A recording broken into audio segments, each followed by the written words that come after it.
скорее всего, хотите задать огромное количество вопросов, поэтому, пожалуйста, пишите ваши вопросики в чатик. Я не уверен, что мы сможем ответить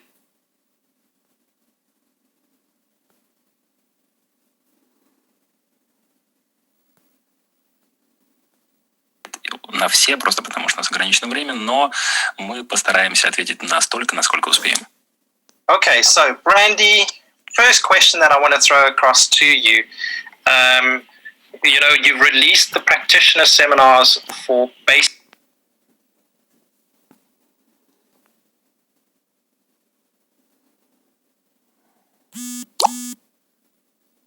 онлайн. И сейчас вопрос, планируете ли вы или размышляете вы о возможности выпустить онлайн-курс для инструкторов, да или нет? At the current moment, we are not planning on doing instructor seminars online, other than recertification for instructors online. На настоящий момент мы не рассматриваем возможность проведения инструкторских курсов онлайн, за исключением курсов подтверждения сертификации. Okay, so if you're already a teacher due for recertification, we're working all that details out now to be able to do something online for those teachers who are already a teacher of theta healing. But as far as a new course goes to get certified as an instructor, those ones we are not planning on doing online. Поэтому, если вы уже инструктор тета-хилинга, которому сейчас нужно переподтверждение сертификации, то мы сейчас уже работаем над решением для вас. Но что касаемо новых инструкторских курсов или того, чтобы стать инструктором онлайн, те мы пока не планируем.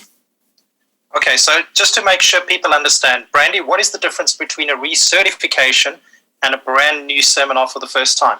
Итак, Брэнди, просто чтобы вот люди однозначно понимали, о чем мы говорим, какая разница между там подтверждением сертификации и вот новым курсом инструкторов новой сертификации? So a recertification instructor is someone who has already came and attended a basic instructor, an advanced instructor, a dig deeper, any of those, but they have to have taken an instructor seminar already. Переподтверждение сертификации – это когда инструктор уже прошел курсы инструкторские базовые, продвинутые и глубинные раскопки, но они должны были уже пройти это вживую, чтобы пройти сейчас подтверждение сертификации. Whereas a new instructor is someone who's taken maybe the basic, advanced, and dig deeper practitioners and are ready to take a teacher's. That would be new. You haven't actually taken any instructor class yet. А новый инструкторский сертификат выдается, если вы, например, прошли там базовые, продвинутые и глубинные раскопки курса для практиков, и вы хотите стать инструктором, но инструкторских курсов раньше не проходили. Okay, so who can run an online theta healing seminar? Итак, а кто может преподавать онлайн семинары по тета-хилингу? So if you're a theta healing instructor with a current theta healing license, you can start to teach online the basic DNA. You have to be a basic DNA instructor. Итак, если вы на настоящий момент являетесь инструктором базового курса по тета-хилингу, то вы можете начать преподавать онлайн. То есть вы обязательно должны уже были пройти курс инструкторов базовый. And you do have to have a valid 4-year certification. So if you're due for recertification, we need to make sure we get that taken care of first. И у вас должна быть текущая сертификация, которая обычно выдается на 4 года, поэтому если вам нужно пройти пересертификацию и переподтвердить ее, то тогда вам нужно будет сделать это перед тем, как вы сможете преподавать онлайн. Okay, so here's a question for you, because it comes back down to that. If somebody's only completed their basic DNA instructors, can this person teach basic DNA practitioners online? Хорошо, вопрос. Если кто-то закончил только базовый курс для инструкторов, может ли он преподавать этот базовый курс для практиков онлайн? They can teach it. Могут, да. Okay, now a lot of people are going to want all the technical details about what they have to teach, how they have to teach it, what the duration is. We'll get to that in a second. But can I ask you to basically explain, because this webinar or this free session that we're doing for everybody is specifically for teachers to understand how to go about the process for teaching. Can you explain what the process is? Итак, многие сейчас у нас спрашивают, что преподавать, как долго преподавать, как преподавать и так далее. Но хочу еще раз подчеркнуть, что этот вебинар у нас исключительно для инструкторов, чтобы они понимали, каков процесс преподавания онлайн. Поэтому, Брэнди, могла бы ли ты, пожалуйста, объяснить нам этот процесс, как это выглядит, это преподавание онлайн? Absolutely. So keep in mind that online teaching is completely new. So all of this is new to you and to me. Да, конечно, могу напомнить, что преподавание онлайн совершенно новый процесс, поэтому он новый как для меня, так и для вас. But currently how we have it sign up or have the information out there for you is to watch a video of me kind of telling you what is expected out of you. Но тот процесс, по которому мы будем работать сейчас, он выглядит примерно следующим образом. Вы посмотрите видео, где я объясняю вам, как можно начинать работать. But here's most of the steps. First, you decide if you want to be a teacher teaching online, and then you can pay to be able to teach online. Но на всякий случай сейчас просто продублирую шаги. Во-первых, вы решаете для себя, хотите ли вы преподавать онлайн. И если да, тогда вы оплачиваете определенный взнос для того, чтобы преподавать онлайн. Your current agreement as a theta healing instructor says that you will not teach online, so you do have to get a new agreement from us to be able to teach online. В вашем текущем соглашении указано, что вы не имеете права преподавать онлайн, поэтому вам будет необходимо заполнить новое соглашение с нами онлайн. And once you sign up to teach online through our form, we take and we check your prerequisites to make sure you do qualify to teach online. Для того, чтобы на это подать, будет необходимо заполнить онлайн-форму, и когда вы нам эту форму подаете, мы будем проверять, есть ли у вас необходимая сертификация для того, чтобы вы могли это преподавать. And then we send you the contract to sign. Затем мы отправляем на подпись контракт. And when you sign up, you get an email confirmation that tells you to give us 24 to 72 hours to be able to check your prerequisites. И когда вы подаете форму, вы получаете автоматическую отбивку, в которой написано, что вам нужно предоставить нам от 24 до 72 часов для того, чтобы проверить, подходите ли вы, есть ли у вас необходимые сертификаты в наличии для того, чтобы преподавать. And then once you sign your contract and we get it back, we go and we send you the tutorial on how to teach online. И затем, когда вы подписываете контракт и отправляете его обратно нам, то мы отправляем вам видео с инструкциями, как преподавать онлайн. It's not a super long tutorial because you already know the exercises. Это не очень длинное видео, потому что вы, по большому счету, уже знаете, как выполнять упражнения. It's just a tutorial to explain to you how you're going to be teaching these exercises to your students. Это просто видео с инструкциями того, как вы будете преподавать эти упражнения вашим ученикам. And then after you've completed the tutorial, you will confirm that you have actually done so. Затем, после того, как вы пройдете, закончите просмотр этого инструкторского видео, вы подтвердите, что вы его просмотрели. And then we will send you access to your Zoom account from Theta Healing. И затем мы отправим вам доступ к вашей учетной записи в Zoom через Theta Healing. As well as mark you as a Theta Healing online instructor in the system on thetahealing.com. И в системе мы отметим вас как онлайн-инструктора на сайте thetahealing.com. Do you want me to elaborate more, Craig? You want to ask questions for the next part? Ты хочешь, чтобы я более детально об этом рассказал, или ты хочешь, чтобы я продолжал более детально рассказывать, или ты вопросы хочешь задать? Let me quickly summarize to see if I understand correctly. Позвольте мне подытожить, чтобы убедиться, что я правильно вас понял. So the teacher will go to their profile on thetahealing.com and they will watch the video that you've already uploaded. То есть инструктора будут переходить на свою учетную запись thetahealing.com, и там у них будет видео, которое вы туда уже загрузили. Then they go to the link where they put in their information and they make their payment of $170 so that they can start teaching online. Затем они переходят по ссылке, в которую они вбивают свои данные и оплачивают единоразовый взнос в размере $170 для того, чтобы они могли начать преподавать онлайн.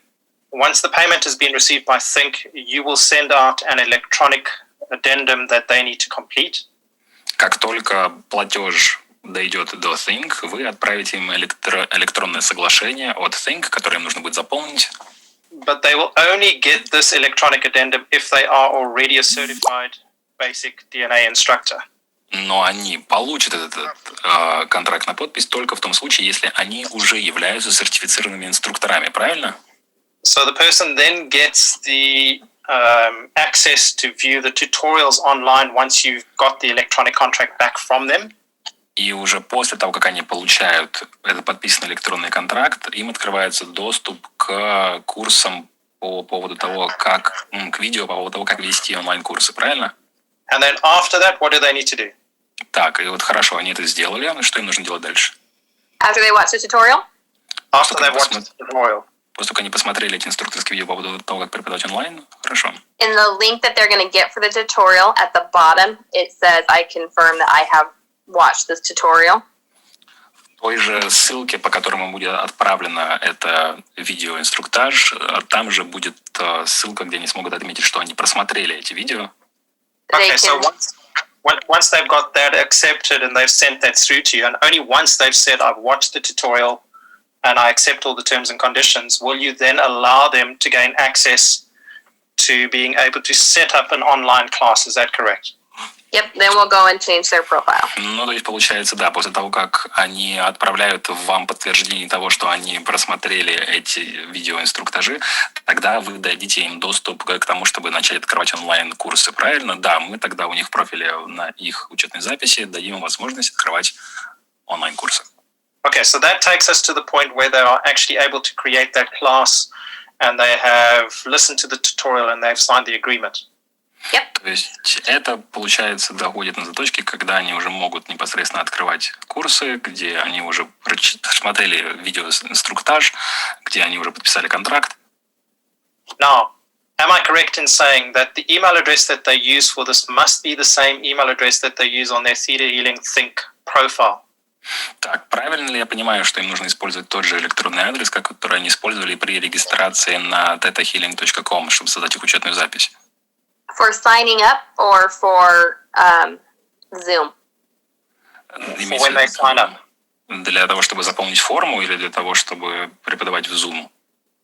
When they sign up, we do want you to sign up with your thetahealing.com account. It makes it a lot quicker for us to be able to check your prerequisites and find you in the system. Когда вы подаете форму на онлайн-преподавание, да, пожалуйста, используйте ваш электронный адрес, который вы использовали, когда вы регистрировались на thetahealing.com. Это намного упрощает нашу работу по поиску и сверению ваших сертификатов. Okay, now the next question that I have is that the process is not going to be immediate. It is going to take a couple of working days for it to go through, correct?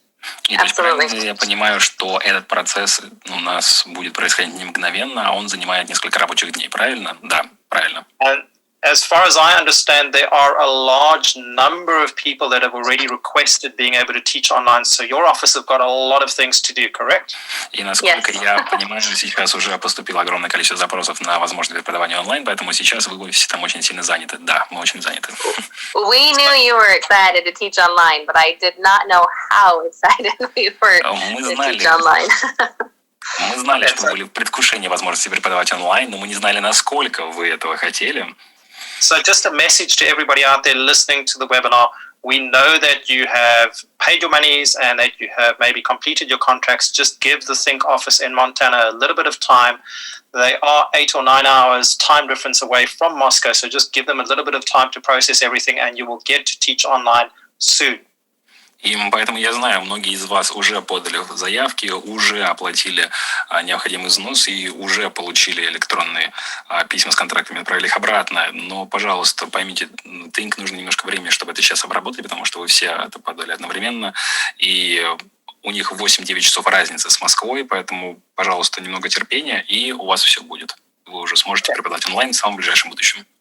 So now, once they've gotten to the stage where they do that, let's just quickly cover some of the other things before they start teaching.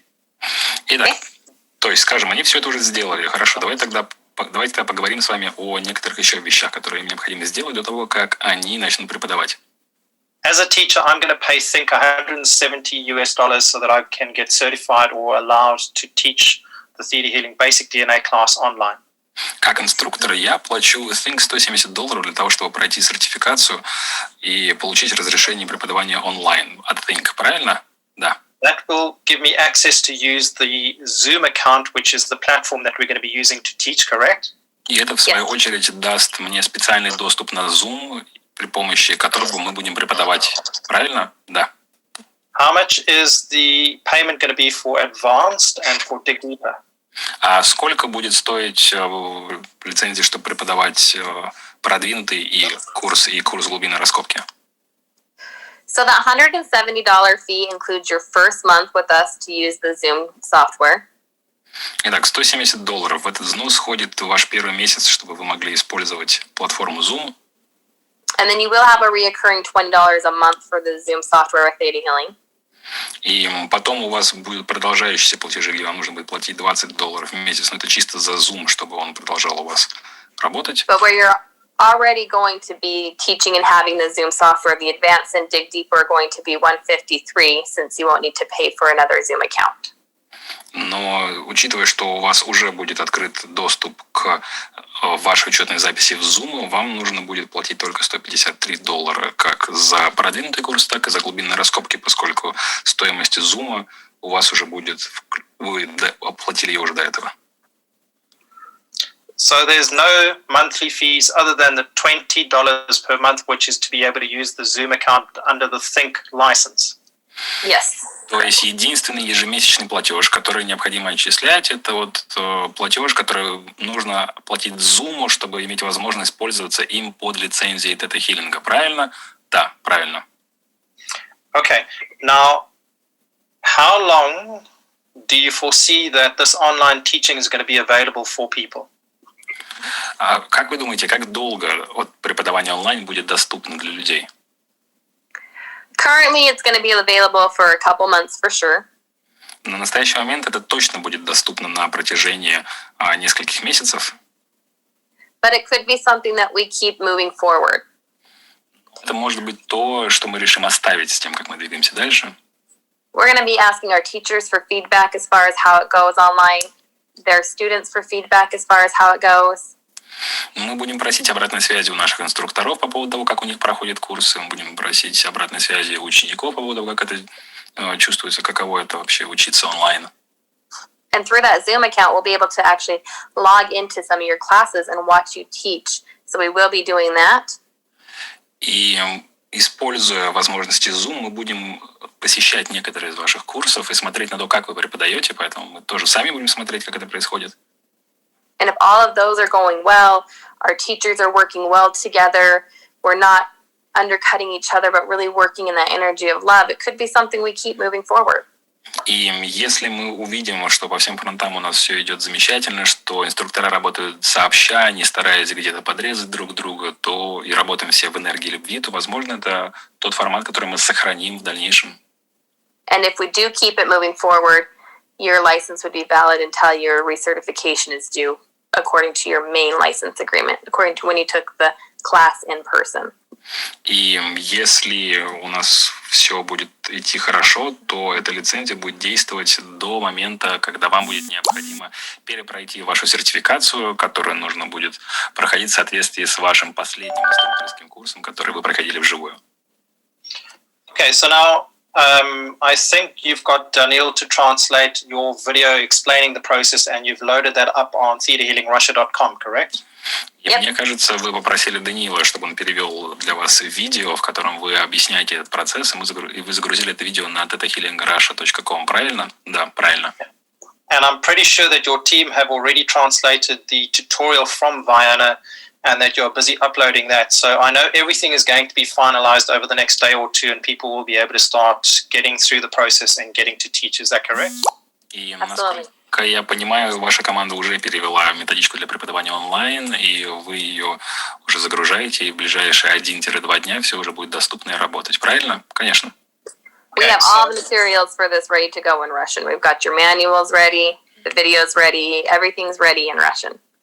Что касаемо русского языка, здесь уже все материалы однозначно готовы. Мы перевели уже все видео, мы перевели все методички, все пособия для инструкторов, поэтому в этом плане мы точно готовы.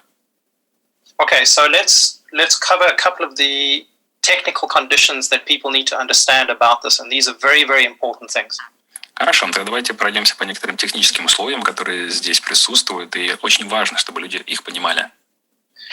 Brandy, we've discussed this over the weekend, and you've said to me that it is very, very super important for teachers to pay attention to their students and to support their students during the process, correct? Брэнди, мы обсуждали с тобой это на выходных, и ты говорила, что очень важно, чтобы учителя обращали внимательное внимание на своих учеников. Правильно? Конечно. So somebody has said... Oh, go ahead. Go ahead. So somebody has said, I want to be able to teach more than 20 students, but they are talking about 120 students. Is that possible?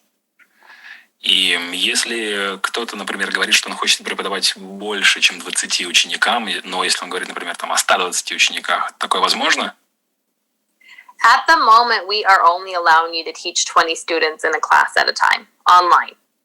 На настоящий момент мы разрешаем вам преподавать только 20 ученикам за раз онлайн. You're going to be on the screen watching your students, and 20 students is actually a lot.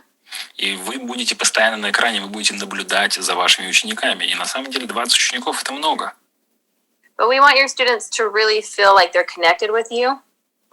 И если вы действительно хотите, чтобы ваши ученики чувствовали их связь с вами, And when you do the breakout rooms, which is where your students will be doing belief work, и когда вы будете разбивать ваших учеников на сессионные залы, в которых они будут работать над убеждениями, we want you as a teacher to go into every one of those breakout rooms and watch your students as they're practicing. мы хотим, чтобы вы, как инструктор, заходили в каждый из этих сессионных залов и наблюдали за тем, как ваши ученики практикуются. You're going to listen to what they're saying. Вы будете You're going to watch their eyes to make sure that they're doing what they should. Вы будете слушать то, что они говорят. Вы будете следить за их глазами, чтобы убедиться, что они делают то, что им нужно. And so when you have 20 students and you break them into 10 breakout rooms, И поэтому, когда у вас есть 20 учеников, и вы разбиваете их на 10 сессионных залов, that really only gives you 3 minutes in each breakout room to watch them. это дает вам только 3 минуты на каждый сессионный зал, чтобы наблюдать за ними. And if one of them have a question, you're going to have to leave that breakout room and go into that other breakout room to answer their question. И если у одного из них возникнет вопрос, то вам придется выйти из того сессионного зала, в котором находились, перейти в тот, в котором возник вопрос, и ответить на него. And then after you've watched them and seen how they did, you can give them feedback. И после того, как вы посмотрели на то, как у них получается, вы можете дать им обратную связь. And it will really help them feel like they're that much more connected to you. И вы поможете им почувствовать, что они еще более связаны с вами. You know, in the classroom, you can see their eyes as you walk around, but the only way to see their eyes and everything is to go into those breakout rooms. И знаете, когда вы ведете курс вживую, вы всегда можете видеть их глаза, когда вы ходите, и наблюдать за тем, как они выполняют упражнения. Но здесь, для того, чтобы это сделать, нужно будет заходить в каждый отдельный сессионный зал. Now, you can teach a basic class for 3 days and then turn around 3 days right after it finishes and start a new one. Вы можете преподавать базовый курс на протяжении 3 дней, а потом сразу, не отвлекаясь, начинать следующий. То есть вы можете делать их подряд. And teaching online doesn't stop you from teaching in person. But Yeah. right now, a lot of countries aren't letting you get together in groups of 100 or even groups of 20. И преподавание онлайн, конечно, не запрещает вам продолжать вести очные курсы, но во многих странах сейчас нет возможности собираться в группы по 100 человек, да и даже по 20 человек. So right now, as we start, we are limiting it to 20 students in a class. Поэтому прямо сейчас, на момент начала, мы будем ограничивать размеры курсов 20 учениками на одном курсе. Okay, so from a practical perspective, because I've been in classes where I've had 20 students, I've been in classes where I've had 40 students, I've been in classes where I've had 60 students. Right? Итак, с практической точки зрения, учитывая, что у меня есть опыт преподавания курсов и по 20 человек, и по 40 человек, и по 60 человек, The more students you have in the class, the more difficult it is to make sure that you give each student a sufficient amount of time and that you can make sure that the teaching that you are giving them is being understood by those students, correct? чем больше у вас учеников на вашем курсе, тем сложнее вам уделить каждому из них достаточное время, тем сложнее убедиться, что то, чему вы их учите, понимается полностью каждым из учащихся. I would agree with that. Even when we have the teachers' classes, we have a teacher assistant and we have our support there to help watch the students and go around and assist them because it's a lot for one person to handle over 20 people. Correct. И я полностью согласен, да, потому что даже когда мы ведем наши инструкторские курсы, мы же просим наших ассистентов, преподавателей помогать и отвечать на вопросы, потому что на самом деле это сложно, когда у нас такие большие группы.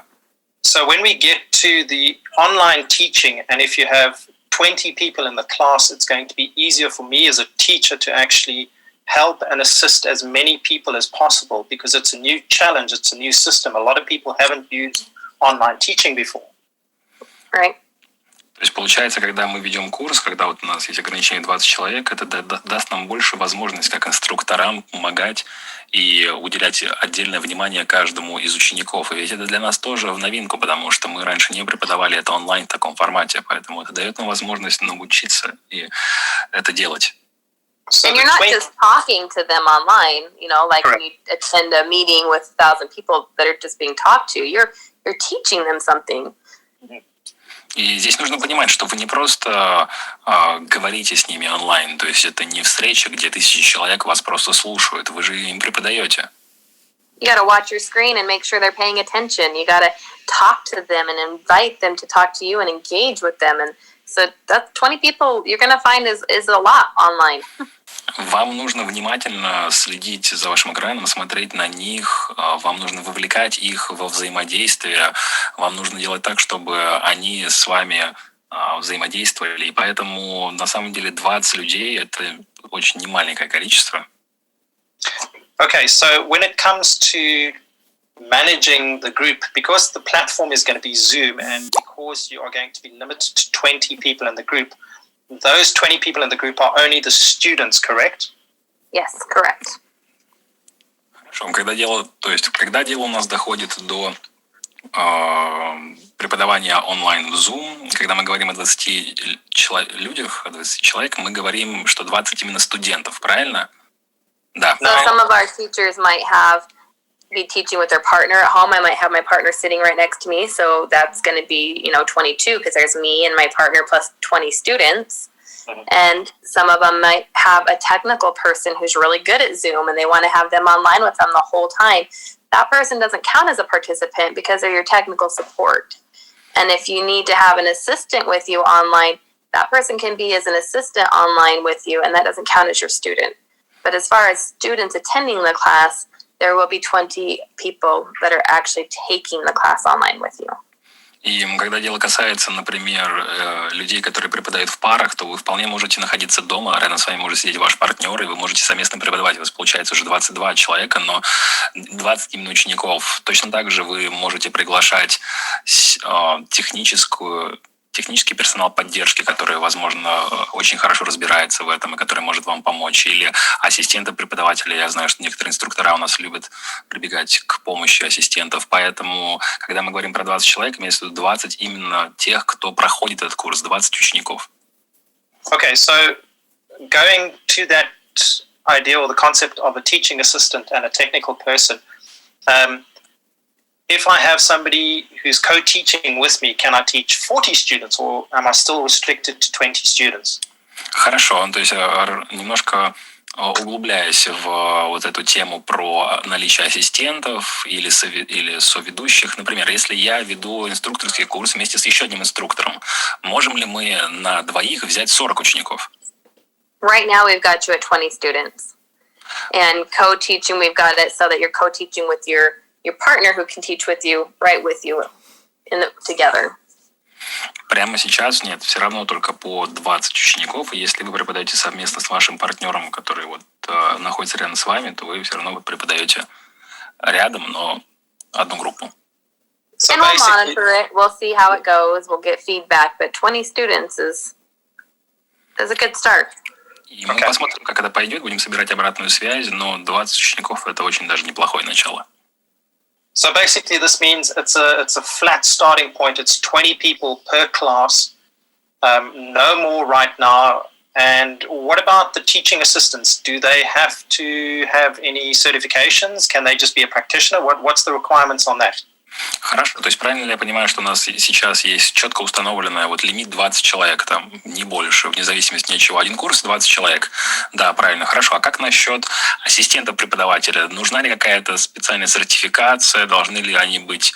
Какая у них должна быть сертификация? Могут ли они просто быть практиками?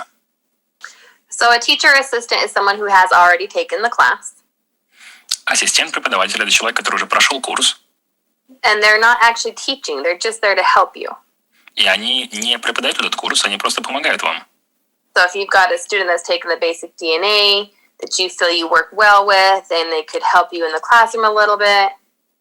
Поэтому, например, если у вас есть ученик, который прошел курс базовой ДНК, и вы с ним чувствуете, что у вас хорошо получается работать, You could have them helping you watch the screens.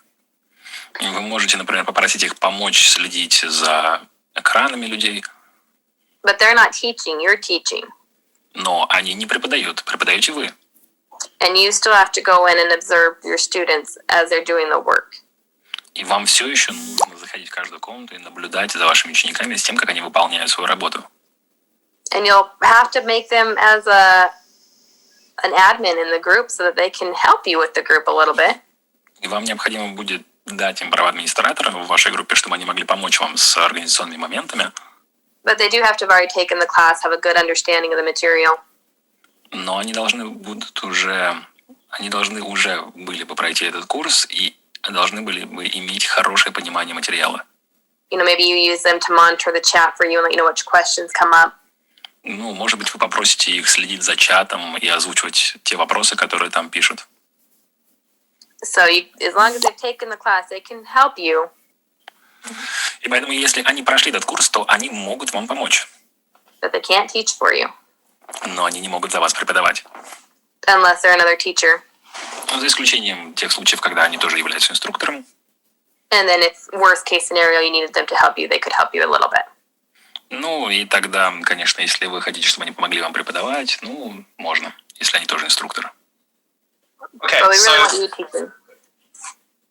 so can I just confirm, if somebody is going to be co-teaching with you, they must also be authorized to teach online, correct?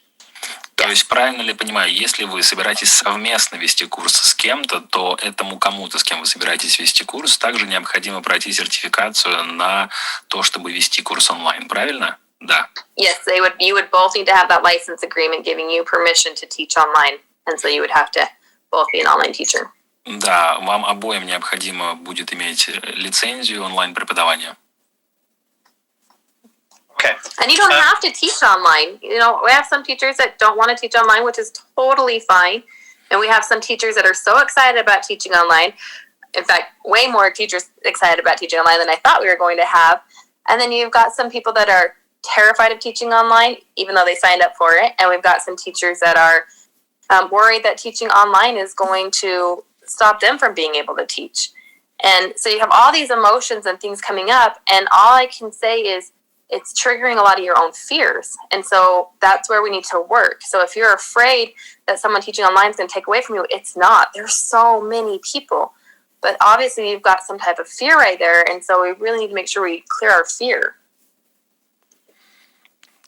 У нас огромное количество людей, которые подали заявки на преподавание онлайн. И я хочу подчеркнуть, что если вы не хотите преподавать онлайн, это не обязательно. У нас очень разные люди и очень разные реакции на эту возможность преподавать. Огромное количество людей, намного больше, чем я ожидала. Сейчас в предвкушении очень счастливы такой возможности преподавать онлайн. Но есть также люди, которые беспокоятся о том, что будет преподавание онлайн. Некоторые люди, например, совершенно испуганные этого нового инструмента, несмотря на то, что они подали заявки на то, чтобы самим тоже преподавать, но есть люди, которых сейчас триггерит, которые сейчас волнуются, поскольку всплывают какие-то страхи, они беспокоятся, что, возможно, это каким-то образом заберет у них возможных клиентов, но это всего лишь повод, когда у вас всплывают эти убеждения, это лишь повод поработать над собой, поэтому имейте в виду, что если вас триггерит, то это хороший повод для того, чтобы поработать и убрать этот страх.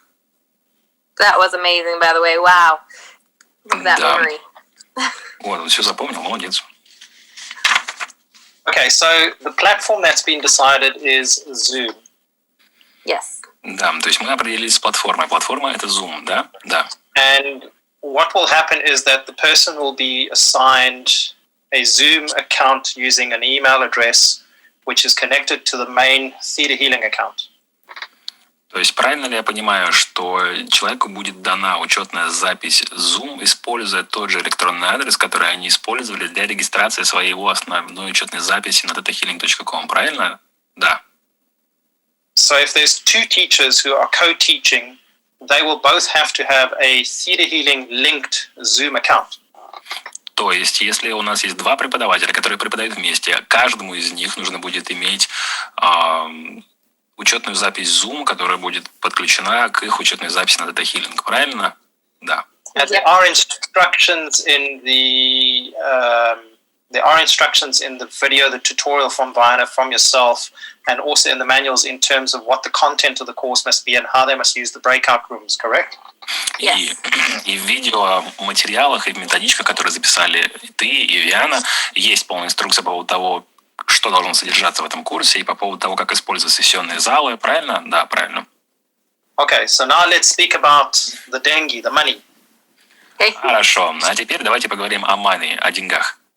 Really Okay. quick, actually, Craig, before we do that, Yeah. for your Zoom account, after you complete your tutorial watching Viana, Крейг, кстати, очень быстренько хотел сказать по поводу учетной записи Zoom. После того, как вы просмотрите видеоинструктаж от Вианы, at the bottom, you can put in the email address you would like to use for a Zoom account.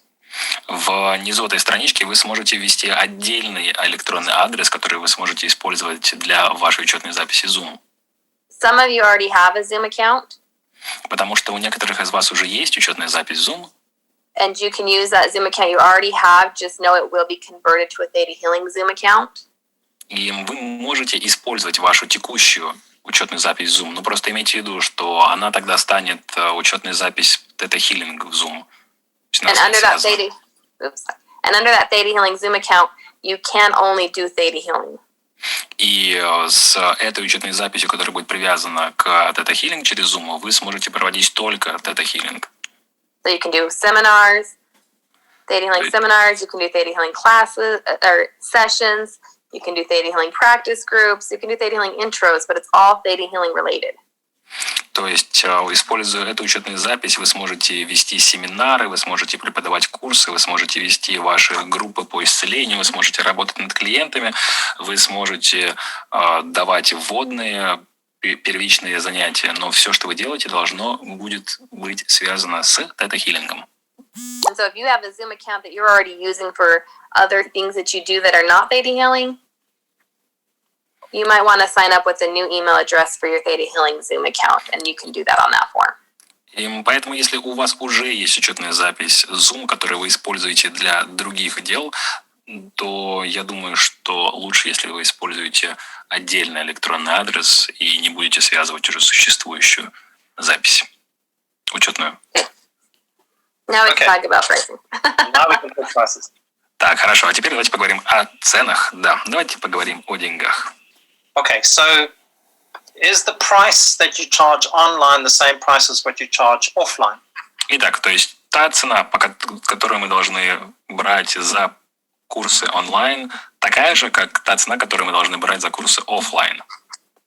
The prices online are going to be the same as they would offline as far as the MAP pricing, that minimum advertised pricing. Цены за онлайн-курсы будут такими же, как и за очные курсы, ну, по крайней мере, в плане вот этой минимальной цены, которая у нас есть. The only difference is you might not have a registration fee. Единственное, что может, наверное, отличаться, что у вас может не быть организационного взноса, But you still could charge a registration fee. но вы все еще можете, конечно, его запрашивать. Especially if you're going to ship them a manual and ship them a book instead of using the electronic copies. Особенно в тех случаях, если вы будете отправлять им физическую копию книги, физическую копию методичек, вместо того, чтобы предоставлять им электронные копии. But the MAP pricing will be the same in person as it is online. Но минимальная цена за онлайн-курсы будет такой же, как и минимальная цена за очные курсы. And you can still give scholarships for your classes. Вы все так же можете выдавать стипендии на ваши курсы. You cannot advertise discounts. Вы не можете рекламировать скидки. You can offer a scholarship. Вы можете предлагать стипендии. But when you put scholarships available, they need to reach out to you and contact you. And you should go up to Creator and ask what scholarship that person needs. Когда вы пишете в своем объявлении, что доступны стипендии, то нужно, чтобы они связались с вами первыми. И когда они связываются с вас и просят вас о стипендии, вам необходимо подняться вверх к создателю и спросить, какую стипендию нужно дать этому человеку. И нужно ли. Honor yourself as a teacher, honor the technique, and make sure that you're checking and not just giving everything away. Поэтому убедитесь, что вы уважаете себя как инструктора, убедитесь, что вы уважаете технику и что вы проверяете с создателем перед тем, как просто все раздать. Go up and ask creator, and then you can give them a scholarship. But you don't advertise the amount of a scholarship. That's a no-no. Поэтому, да, вы поднимаетесь вверх к создателю и спрашиваете, можно ли дать этому человеку стипендию.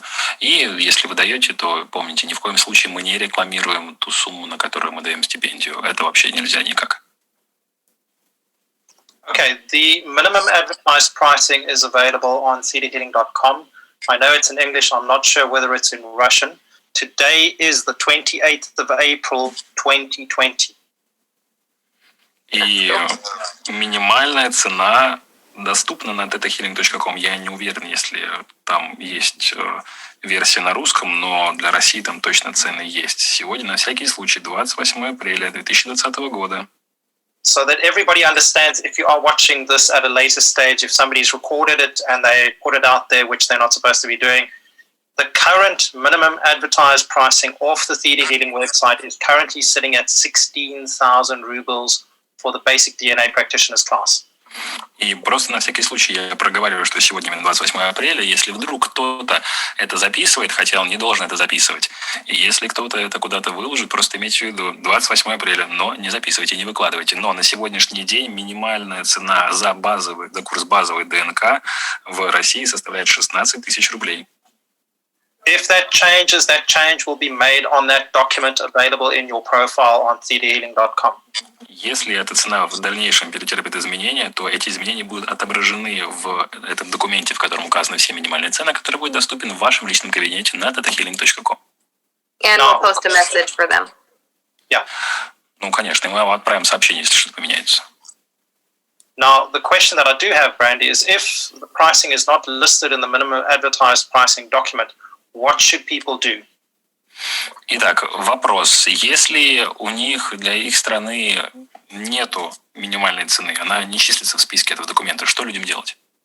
And the reason why the reason why I ask this is because I know there are certain countries where people will be teaching, like maybe Moldova, Uzbekistan, Azerbaijan, places like that, where it's not the Russian ruble, they use different currencies. И я спрашиваю, потому что я знаю, что есть русскоязычные инструктора, которые хотят преподавать в странах, в которых не в ходу российский рубль, и чьи цены не перечислены. То есть там в Молдове, Узбекистане, Азербайджане, я знаю, что есть инструктора. Что им делать с минимальной ценой? We're working on adding more of the map pricing to different countries on there. But if you don't see your pricing there, сейчас мы разрабатываем возможность добавления дополнительных минимальных цен для большего количества стран, но если прямо сейчас вы не видите вашей страны в перечне минимальных цен, one of the standard rules is we just convert the $400 over to your currency. одно из стандартных правил, которые мы практикуем, просто берем $400 и конвертируем их в вашу местную валюту. But we know for some of the economies that's not going to work the best. Но мы знаем, что для некоторых экономик это не очень удобное решение. So you can write us and we can look up what the economy is in your country and get those prices sorted and then add them to the map pricing. Поэтому, если ваша страна не в списке, вы можете написать нам отдельно, и мы разберемся, какая цена подходящая в вашем конкретном случае для вашей страны, и мы потом добавим эту цену в документ. Okay, now here's a question which I haven't asked you before, and it is something that's come up in the window, but it is something that I know that's going to happen with me. If I am teaching for the Russian market, I'm using the Russian pricing. What happens if I get a student from London or I get a student from France? What price do I charge them? Итак, вопросы. Я знаю, что мы с тобой об этом уже говорили, но на всякий случай, потому что я знаю, что, например, конкретно эта проблема касается и лично меня, потому что, например, я преподаю для российского рынка, и я набираю себе группу учеников. И ко мне, в мою группу записывается ученик, например, из Лондона или, например, из другой страны. Что происходит в этом случае? Какую цену мне им говорить? So I got asked this question on Sunday, and I'm waiting to get the actual answer from our attorneys. Да, мне на самом деле уже задавали этот вопрос в воскресенье, и я переправил этот вопрос нашим юристам, и я сейчас ожидаю от них ответа. But from my understanding is that when you have a shopping cart or a product, you can have it at different prices. Но насколько я пока это понимаю, что когда вы добавляете товар в корзину, он может быть добавлен по разным стоимостям. So when they contact you from another country to register, you can send them a link to pay the price that they would pay for their country. Поэтому, когда к вам присоединяются люди для того, чтобы зарегистрироваться и пройти курс из другой страны, вы можете, скорее всего, отправлять им ссылку на оплату по той стоимости, по которой они заплатили бы, если бы они проходили этот курс в своей стране. But I am getting confirmation on that. Но это мне еще нужно подтвердить. Okay, so I know from my perspective, Brandy, I'm going to be teaching based from a company that is registered in Russia. So all of my pricing has to be in Russian rubles, and my shopping cart is going to have to apply those kind of rules if I get somebody from London. И, я вот могу со своей стороны сказать, я вот, например, буду преподавать, у меня юридически все оформлено на российское юрлицо. И поэтому, когда я продаю какие-нибудь услуги, там, в любой корзине, у меня все суммы должны числиться в рублях. And I know it very much. And that's what my attorneys are looking at is some of those things with different countries and stuff. Да, и наши юристы как раз сейчас просматривают эти нюансы, которые касаются некоторых определенных стран, где нельзя вести расчеты в другой валюте. So my recommendation to everybody for now, please get in touch with Think if you've got any questions about that. Don't just go out there and charge different prices for people from different countries. Make sure that you've got the accurate information from Brandy and from Think. И поэтому моя рекомендация, да, для тех из вас, кто собирается преподавать студентам из разных стран, перед тем, как вы просто назначите ту цену, которую у них была бы в стране, сначала свяжитесь с бренди, свяжитесь с Think и уточните, что все нормально. And I'll have an update this week as far as that goes for that answer. Да, ответ на этот вопрос у нас уже будет на этой неделе, поэтому я им поделюсь. Okay, now let's talk about the number of hours that has to be taught in the class. From hosting Vienna since 2014 in Russia, we've always looked at it, and it's always been my understanding that it should be 5.5 hours of teaching time per day across 3 days, which makes a total, I think, of 16.5 hours. What is the minimum amount of time for the people that they should be teaching if they are doing it online over 3 days or over 4 days? Хорошо. Тогда перейдем к следующему вопросу. Какое количество времени необходимо вести курсы? Я из своего опыта, потому что я привожу Виану в Россию с 2014 уже года, я понимаю, что обычно, то есть это должно работать, что у нас минимум 5,5 часов учебного времени в день на протяжении 3 дней. И если мы проводим этот курс онлайн, то какое минимальное количество учебных часов должно быть проведено в течение вот этих 3 или 4 дней? So when you teach it over 3 days, it kind of depends on if you have one student or more students, but you're teaching 5.5 hours on a 3-day class, and that does not include breaks. И здесь, конечно, зависит от того, один у вас ученик или если у вас больше учеников, но да, вы преподаете от 5 до 5,5 учебных часов в день, не включая время, которое необходимо потратить на перерывы. So and then over 4 days, it's gonna be 4 hours each day. И если вы разбиваете этот курс на 4 дня, то тогда это будет по 4 часа в день. So that they're getting that 15 to 16-hour learning time. Чтобы у них точно был доступ к этим 15 или 16 учебным часам. Имеется в виду часам, то есть 16 часов, а не академический час, учебный час. And when you have two students or more students, it ends up usually being about 5.5 hours because of the belief work. И когда у вас уже там 2 или даже 3 ученика, то это ближе к 5,5 часам, потому что им необходимо еще работать над убеждениями. And you might find yourself teaching even longer than that. И вы часто можете обнаружить себя в ситуации, когда вы преподаете даже дольше, чем 5,5 часов. But they should have a minimum of the 15 to 16 hours of training time online and in person. Но 15-16 часов – это минимальное необходимое время, которое вы должны им дать, будь то очно или онлайн. Okay, now another question that's come out in terms of how much time that the students have to be there in the class. Итак, еще один вопрос, который всплыл в связи с тем, сколько ученикам необходимо проводить времени на курсе. what is the minimum amount of time that a student cannot be online with you before you have to consider whether they should redo the class, retake the class, or whether you have to say to them, listen, you can't carry on with the class because you've missed too much? Сколько времени ученик может пропустить перед тем, как вы должны задуматься о том, чтобы либо попросить его перепройти этот курс или отказать ему в дальнейшем прохождении из-за того, что он пропустил слишком большое количество материала?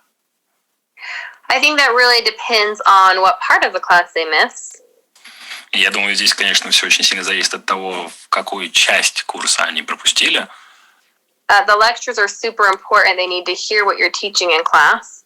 Лекционная часть является архиважной, им обязательно слышать то, о чем вы рассказываете во время курсов.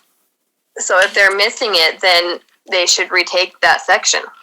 Поэтому если они это пропускают, то им необходимо будет эту секцию пройти, эту часть курса пройти еще раз. If they missed a little bit of belief work, that's something you could probably catch them up on pretty quickly. Они пропустили немного работы над убеждениями, то это то, что вы можете достаточно быстро наверстать. But really, they need to commit to be there for those 3 days. Но, по сути, им нужно посвятить вот эти 3 дня, чтобы там действительно присутствовать. And trust me, I'm a mom. Committing to 3 days is tricky. И поверьте мне, я мама, то есть и вот полностью посвятить 3 дня чему-то, это непросто. But you're going to certify them as a practitioner, and they need to know the material. Но вы будете выдавать им сертификацию, что они являются практиком, а для этого им необходимо знать материал. So if they're missing an hour every day, they need to retake it. И поэтому, если они пропускают час-полтора, то я думаю, что им будет необходимо его перепройти. You know, we require when you come to a basic teacher's class, if you miss something, we're going to make it up with you before you get your certification. Ведь, знаете, если вы пропускаете какой-то материал во время вашего базового курса, то вам не обязательно его допройти перед тем, как мы можем выдать вам вашу сертификацию. So really, they shouldn't be missing anything. И, по сути, они вообще ничего не должны пропускать. And, you know, maybe they got on 20 minutes late, and you can work with them 20 minutes after class to go over what they missed. И, знаете, может быть, они подсоединились на 20 минут позже, чем нужно было, но тогда вы можете потратить 20 минут после курса, догоняя тот материал, который они пропустили. But we want to have them there the whole time if possible. Но мы хотим убедиться, что они присутствуют там все время. If they're 5-10 minutes late, yeah, you're probably okay. Если они опоздали на 5-10 минут, то, скорее всего, ничего страшного. Catch them up. Вы сможете этот материал наверстать. Okay, so this comes back to making sure that we are delivering quality teaching and that the students are understanding what we are teaching them. And I know if you have more than 20 students in that Zoom call, it's going to be very difficult for us to monitor that person is actually there, that they're understanding all the work that's being taught to them. Yeah, you can get 20. Это возвращает нас к вопросу о мониторинге качества того материала, который мы преподаем онлайн. И если у нас открываются курсы, которые посещают больше 20 человек, то становится затруднительно следить, находятся ли люди на связи и внимательно слушают вас на протяжении всего времени обучения. Absolutely. You can get 20 people on your screen pretty easy to watch, but you get much more. It's tricky. Конечно, да, полностью согласен. 20 человек у вас помещается на экране, вы можете за всеми ими следить. Это возможно, но когда больше 20, это начинает быть сложным. Now, another question in terms of the time that they're online, do they have to have their cameras switched on and they've got to be visible, or can they just disable their video so that they've just got a picture there? Итак, вопрос тогда по поводу того времени, которого они находятся непосредственно на курсе. Обязательно ли им включать их камеру и должны ли они оставаться видимыми, или они могут просто там поставить свою фотографию и вот просто с фотографией там присутствовать? They need to have their camera on the entire time. You need to make sure that you can see them and that they're not sleeping on you. Им обязательно иметь включенное видео на протяжении всего курса. Вы должны убедиться, что вы можете их видеть и что они не засыпают под ваше преподавание. You can tell a lot looking at a screen. You can tell if that person's bored. You can tell if they're confused. You can tell if it's time to do an exercise. So you want to be able to see their faces and read their energy while you're doing your class. И вы многое можете понять, смотря на лица ваших учеников. Вы можете почувствовать их энергию, вы можете увидеть, когда они скучают или когда они запутались и не понимают то, что вы только что объяснили. Вы можете понять, что пора переходить к упражнениям, поэтому очень много можно понять, наблюдая за лицами. And if their computer malfunctions and their video's not working, then we can have them take it in another time with a class with you so that it is working. И если их компьютер сбоит и их камера не работает, то тогда вы можете попросить их пройти курс в другой раз, когда они смогут устранить эти технические неполадки. I mean, my kids are homeschooled right now, and they only have to get online for half an hour to an hour. И сейчас мои дети, они на домашнем обучении, у нас перевели на дистанционное обучение школы, на дистанционном обучении из школы, и им необходимо присутствовать онлайн всего лишь полчаса-час в день. And I see some of their classmates laying in bed, and I think, what? И я смотрю, когда они делают уроки, и смотрю, что некоторые из их одноклассников просто валяются в кровати, и я думаю себе, чего? We want them to pay attention. We want them to be learning and engaging with you. Мы хотим, чтобы они обращали внимание, мы хотим, чтобы они обучались, чтобы они учились, и чтобы они вовлекались в этот процесс с вами. And their teachers tell them they can't be laying down, but they do have to tell them that. И да, вот по поводу моих детей, их одноклассникам учителя, конечно, говорят, что они не могут лежать в кровати, но это то, что приходится говорить. I think most of the people that are going to be coming to your class are going to be so excited to learn that they'll have their cameras on and be ready. Я думаю, что большинство людей, которые придут к вам на курс для того, чтобы учиться, будут очень воодушевлены, и они с удовольствием будут включать их камеры и будут во всей готовности принимать знания. Okay, now let's move across to the certification. What type of certification is being issued, and is the online certificate the same as the offline certificate? Хорошо, давайте перейдем к вопросам сертификации. Какая сертификация выдается и отличается ли сертификат, полученный онлайн, от сертификата, полученного вживую? It is a completely new certificate. Это полностью новый сертификат. It has a new color to it. It has new wording to it. Там новые цвета, новые формулировки. The signatures are a little bit differently on there. Подписи там немного по-другому выглядят. The system types your name for you, but makes it look fancy. Там система заполняет за вас ваше имя, но делает его красивеньким. It has an online watermark in the corner. У нее есть специальный водный знак, который помещается в угол. So it looks completely different than if they were to take it in person. Поэтому он выглядит совершенно по-другому и отличается от того, как бы он выглядел вживую. And only those teachers that are online teachers will be able to access that file. И только онлайн-преподаватели смогут получить доступ к выдаче этих сертификатов. When you create a class online, you'll create it just like you would a normal class. The only difference is you'll check a checkbox that says online. Когда вы будете создавать ваш курс онлайн, вы проходите ту же процедуру, какую вы проходите для создания обычного курса. Просто вы в маленькой коробочке отметите галочкой, что хочу, чтобы этот курс велся онлайн. And then your students still enroll like they would normally. И затем ваши ученики записываются точно так же, как они записываются на обычный очный курс. You hit download certificate like you would normally. Вы, как обычно, нажимаете «Скачать сертификат». Only the system's going to give you the online certificate instead. За исключением того, что система просто вместо сертификата очного выдаст вам сертификат онлайн. So the online certificate is exactly the same as the offline certificate. And if I've got either the basic DNA practitioner's offline certificate or the basic DNA practitioner's online certificate, it will still allow me to go through to complete the advanced practitioner seminars, either offline or online. It doesn't really matter. То есть офлайн и онлайн сертификаты, они равнозначны. То есть если у меня есть онлайн сертификат практика или офлайн сертификат практика, так или иначе я могу дальше учиться, могу дальше идти на продвинутый курс, правильно? Да, правильно. Yes, their certification will be valid whether they took it offline or in person. Да, их сертификация действительно вне зависимости от того, прошли они курс очно или онлайн. And that certificate is valid for the same length of time, the offline and the online. They both, I think, 5 years? Yep. И эти сертификаты действуют одинаковое количество времени, как очный, так и онлайновый формат. Сертификаты действуют 5 лет, правильно помню? Да. Yes.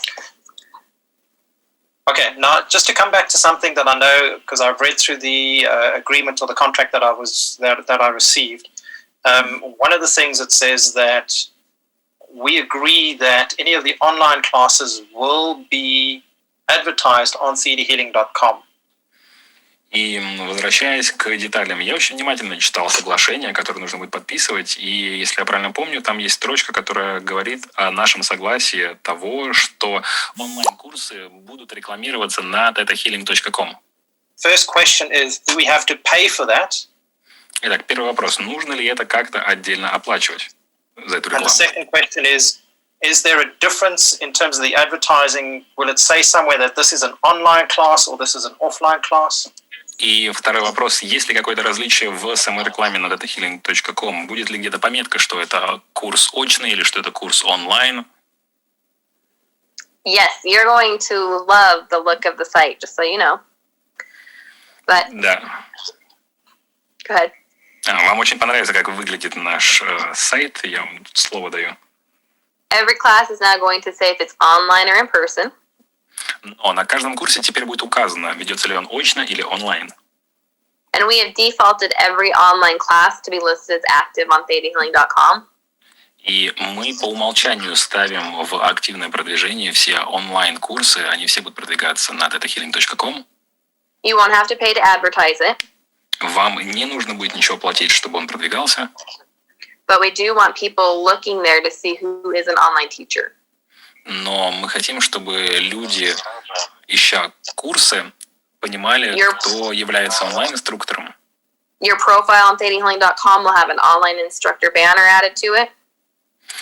В ваш учетную запись на thetahealing.com будет добавлен баннер, что вы преподаете онлайн, So that they know that you can teach it online. для того, чтобы они знали, что вы можете преподавать онлайн. And then they'll be able to sign up for your classes right on thetahealing.com. И затем они смогут записаться на ваши курсы прямо с thetahealing.com. So you'll have to watch for your notifications as they do.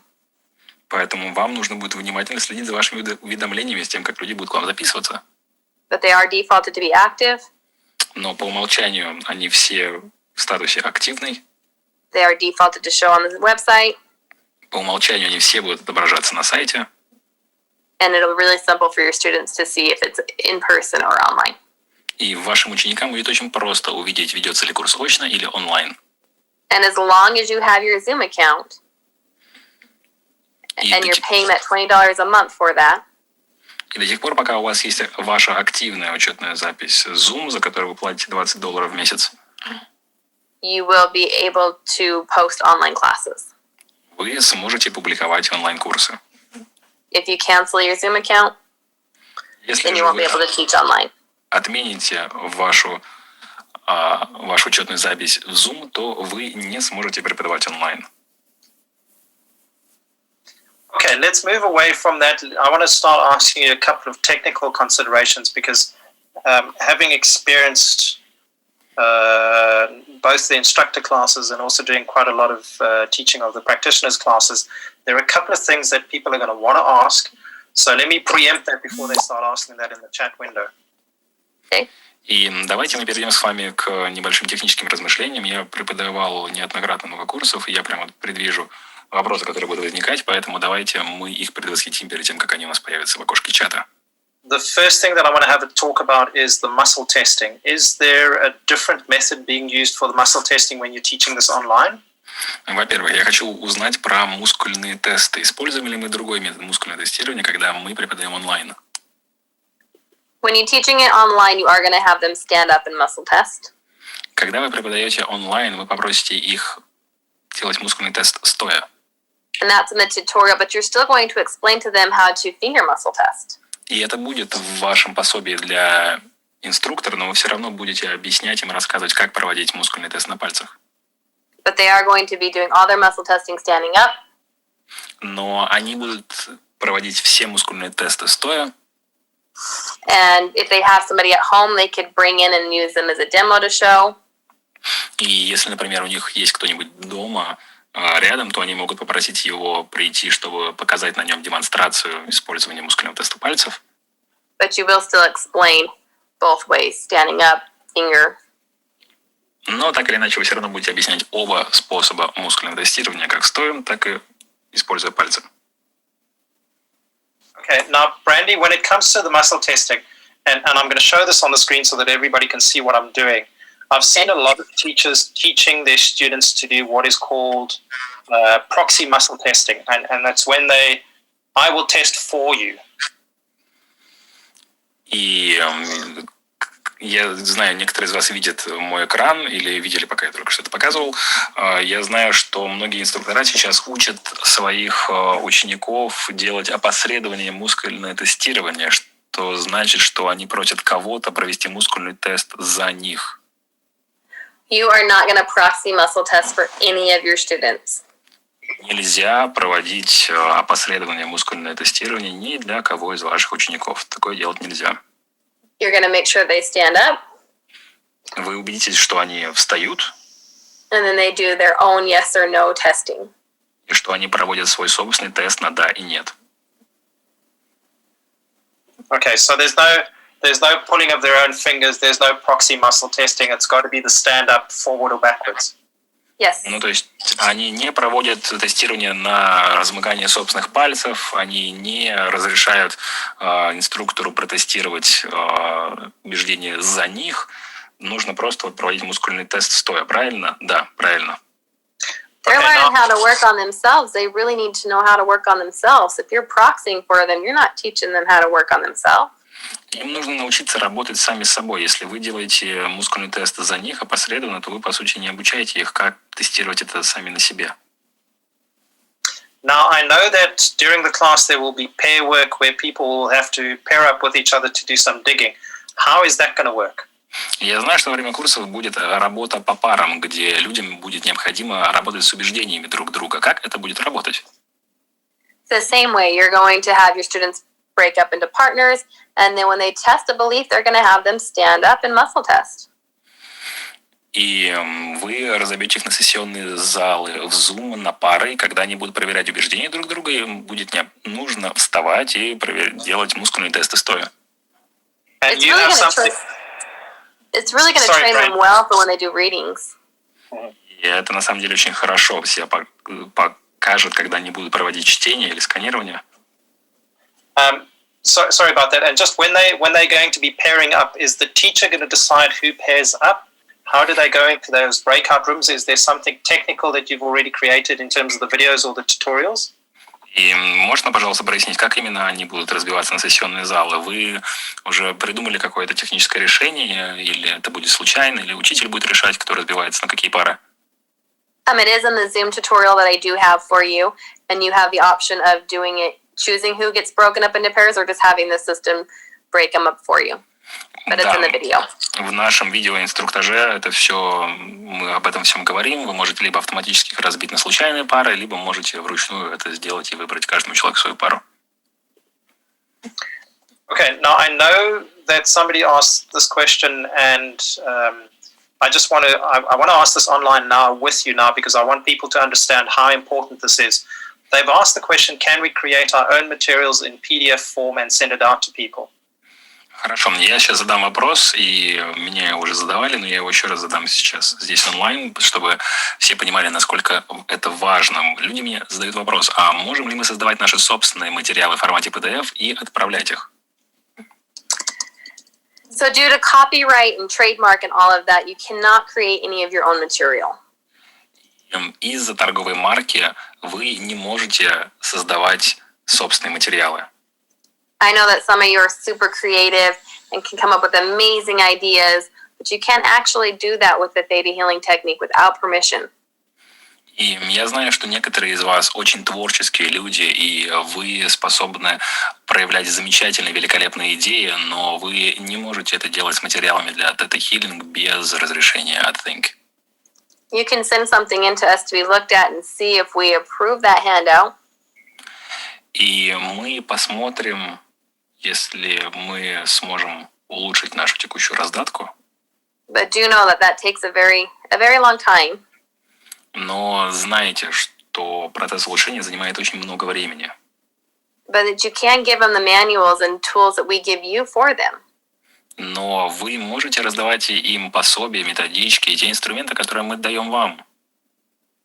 And if you have something that's a really good idea, yeah, share it with us. But just make sure that you share it with us and it gets approved before you start handing out your own stuff. И если у вас есть какая-то великолепная идея, как можно улучшить раздаточные материалы, то, конечно, пожалуйста, пришлите нам по почте, поделитесь с нами, и вполне вероятно, что вы сможете с этим работать. Но, пожалуйста, пришлите и проверьте это с нами перед тем, как вы начинаете пускать это в работу. Okay, now, if I understand correctly, because we've had this chat already, you are going to be giving the teachers who are certified to teach the basic DNA practitioners online, you are going to be giving them electronic manuals that they can send to their students, correct? Хорошо, Yes. Правильно ли я понимаю, что мы с тобой уже об этом говорили, но тем не менее, правильно ли я понимаю, что инструкторам, которые будут преподавать онлайн, ты будешь отправлять электронные методички, которые они смогут, в свою очередь, переправлять в цифровом варианте своим ученикам? Правильно? Да, правильно. So you will have access to an electronic manual. And what that means is it's a non-print manual. They can only view it from an electronic device. И у вас будет доступ к электронным методичкам. Это, в свою очередь, означает, что это будет цифрованный формат, который нельзя будет распечатать, который можно только просматривать на электронных устройствах.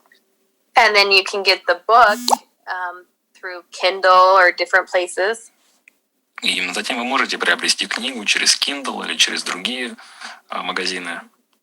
And send your student an electronic book or have them purchase the electronic book themselves. И вы сможете отправлять цифровую копию вашим ученикам или попросить их самостоятельно приобретать цифровые копии. Or if you are somewhere and you can ship them the material, you can still ship them the material if you're allowed to. Или если вы находитесь где-нибудь, где у вас есть возможность отправить им этот материал по почте, то да, конечно, отправляйте им физические копии, тоже хорошо. I know me personally would love to open a package in the mail that had my manual and my book for me to be ready for class. Я вот знаю лично по себе, что я бы, например, очень сильно порадовался, если бы у меня была возможность открыть посылку, которая пришла мне по почте, в которой бы содержалась моя книга и моя методичка, и мое пособие для обучения на онлайн-курсах. But I also know that some places can't ship anywhere at all. Но я также знаю, что есть места, где сейчас ограничено почтовое сообщение. And so you will have the option for giving them electronic copies. И поэтому у вас будет возможность предоставить им цифровые копии. If they ask for the hard copies, then you can work that out with them. И если они попросят вам предоставить им физическую копию, ну, тогда вы можете подумать, как это сделать, придумать, как решить. And that's in the video as well. But you do need to make sure that they have them during the class. Но мы говорим об всем этом в видео, и вам нужно убедиться, что у них есть эти методички во время проведения курса. Okay, so you talk about the manuals, you talk about the books, you talk about the electronic copy and how to get that stuff to them. You talk about that in the tutorial and the additional information that's available on the site. Yep. И вы говорите о методичках, о цифровых копиях, о передаче физических копий книг и о передаче цифровых или физических пособий. О всем этом вы говорите на сайте, там вот уже все описано, да? Да.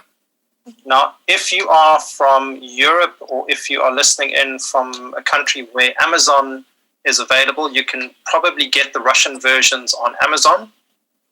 Если вы слушаете сейчас этот вебинар из Европы или из страны, куда доставляет Amazon, то, скорее всего, вы можете приобрести русскоязычную версию книг через Amazon. If you are Russian speaking and you are living in Russia, I don't know if you can get this in the Ukraine, but you will probably be able to get something from ozone.ru. И если вы проживаете в России, я не уверен, если это работает на Украине, но вы сможете приобрести это через ozon.ru. But let's get back to the actual instructor's manual. Is that going to be available for us? Но давайте вернемся к пособиям для инструкторов. Это будет доступно нам, правильно? And is that different? И отличается ли она? Да. The online instructor manual is a little bit different than in person. Да, методичка для инструктора онлайн немного отличается от методички инструктора для очного. It lines up with the tutorial that Diana laid out. И оно составлено в соответствии с теми материалами, которые Виана представляет. And so you will have access to that manual И у вас будет доступ к этой методичке, as an online teacher. как у онлайн-инструктора. And we'll email it to you along with the congratulations, your profile is officially updated as an instructor. Create classes now. И мы отправим его вам по почте вместе с письмом, в котором мы напишем: «Ура, ваш профиль только что был обновлен, и вы теперь можете создавать онлайн-курсы. Поздравляем!» Brandy, just a very quick question, just whilst I'm thinking about it.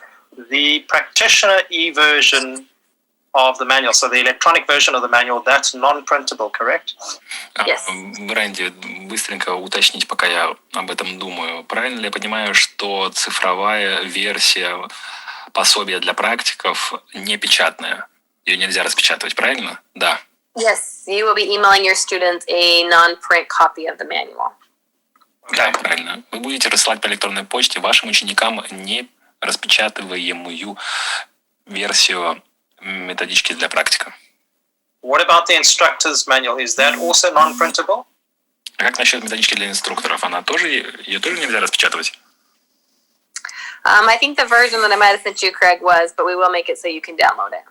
Мне кажется, та версию, которую я тебе отправляла, Крейг, да, ее нельзя было распечатывать, но мы сделаем так, чтобы у всех были версии, которые можно печатать.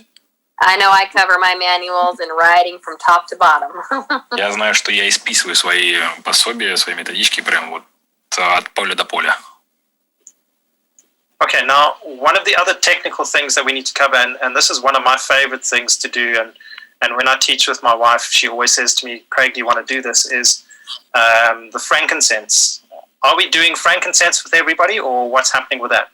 Итак, и сейчас одна из моих любимых частей преподавания, обычно, когда я преподаю совместно со своей женой, она всегда просит меня это сделать. Что у нас касается нанесения ладана?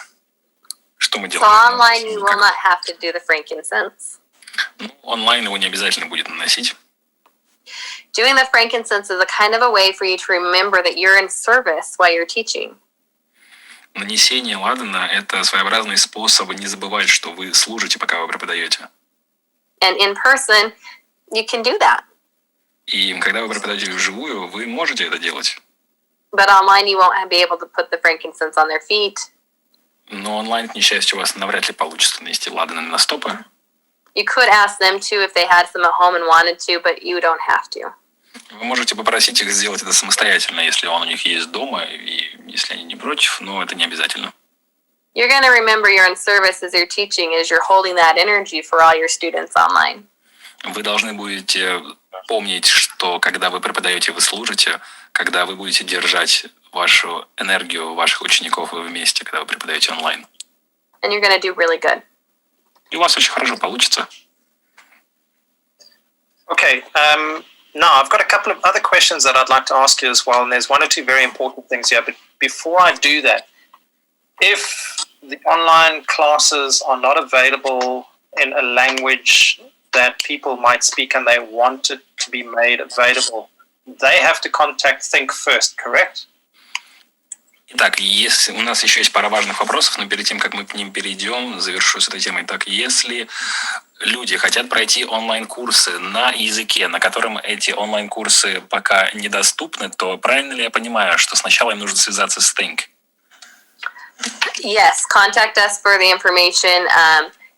I know that like Arabic, we didn't do the Arabic language in a tutorial right now, but we do have the manual in Arabic to be able to teach it online for your students. And so for some of those languages that are already on the website, we've just turned those into online files. Лучше связаться с нами. Я знаю, что не на все языки мы сейчас успели перевести инструктажи видео. Я знаю, по крайней мере, вот с арабским у нас готова методичка, но перевода видео на арабский еще нет, поэтому свяжитесь с нами, мы, скорее всего, придумаем, как это делать, мы, скорее всего, сделаем что-нибудь с файлами на сайте, который уже есть. But if you don't speak one of the languages we have, you can reach out to us and we'll work on getting that tutorial for you in your language.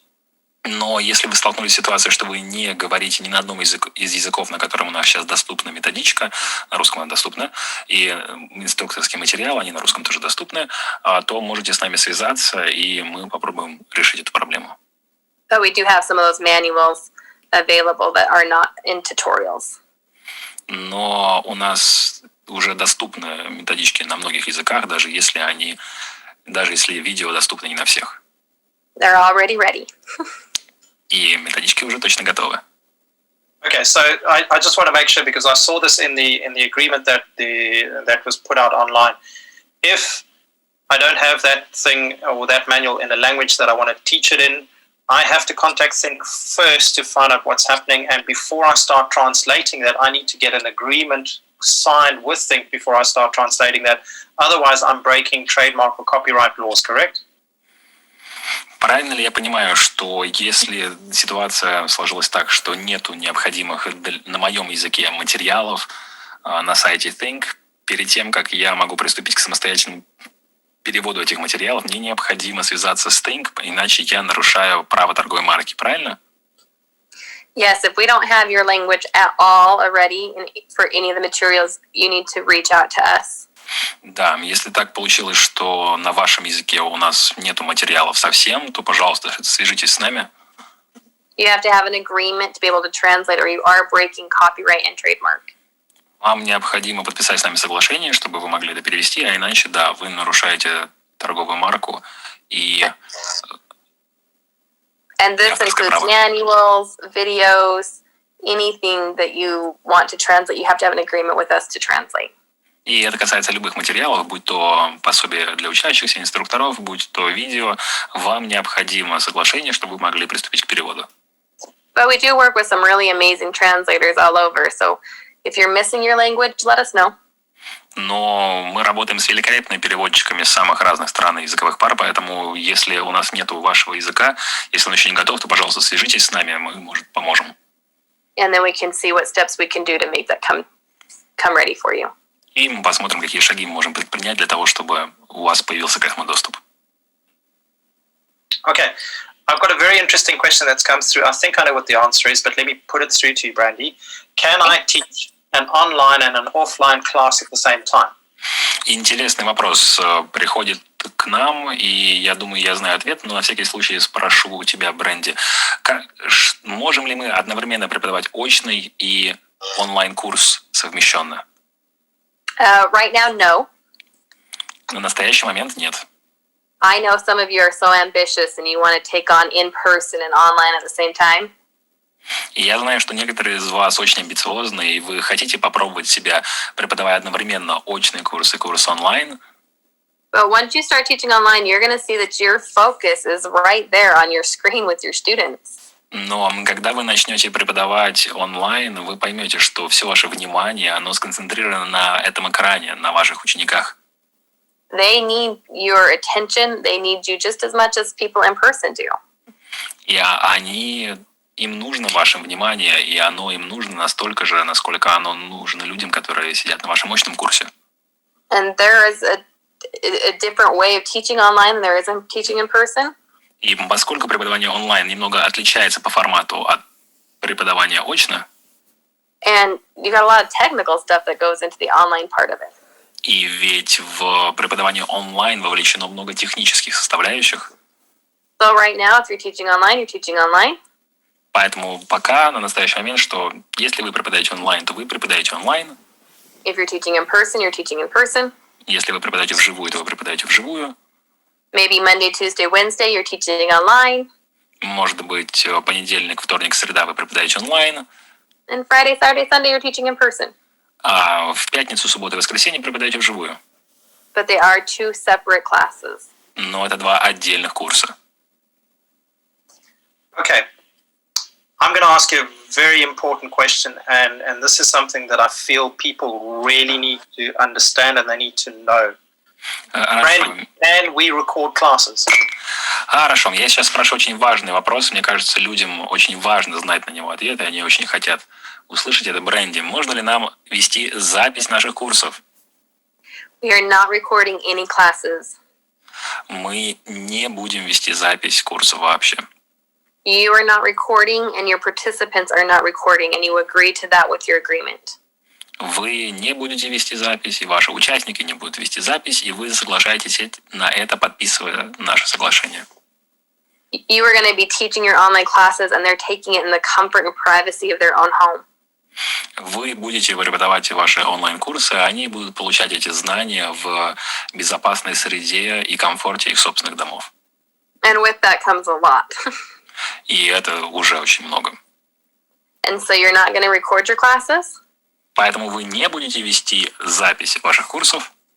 Not through Zoom or through another device. Вы не будете записывать через Zoom или используя сторонние устройства.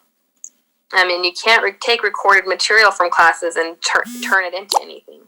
И вы не можете использовать записи этих материалов и использовать их в каких-либо целях. You shouldn't have it because you're not recording anyways, but just so you know. У вас вообще не должно быть этой записи так-то, но и в целях использовать нельзя. И записи быть But не we will be able to pop in and watch you teaching your class live. Но мы сможем время от времени навещать вас с тем, как вы будете преподавать ваши курсы вживую. And I'm really excited to get to do that and see you guys in that element of teaching. И я на самом деле очень в большом предвкушении этого, потому что я хочу посмотреть, как вы все находитесь в этом преподавательском состоянии. But yes, no recording. Но да, записи не будет. And let me make it clear, because I know I have the situation every time that we bring Viana or Josh, or when we bring you out to Russia. No recording means no audio, no visual recording. So no dictaphones, no cameras, no tape recorders, no Zoom recording, no nothing. И поэтому, да, давайте я проговорю на всякий случай, потому что у нас постоянно возникает проблема, когда Виана приезжает в Россию. Когда мы говорим без записи, мы имеем в виду, что мы не используем записи экрана, мы не используем Zoom, сторонние приложения, мы не используем камеры, диктофоны, всякие микрофоны, петлички, видео и аудиосъемку, короче, вообще, то есть не записываем вообще ни аудио, ни видео. But you can invite your students to ask you questions so that if they didn't understand something or catch something, you can re-answer that for them.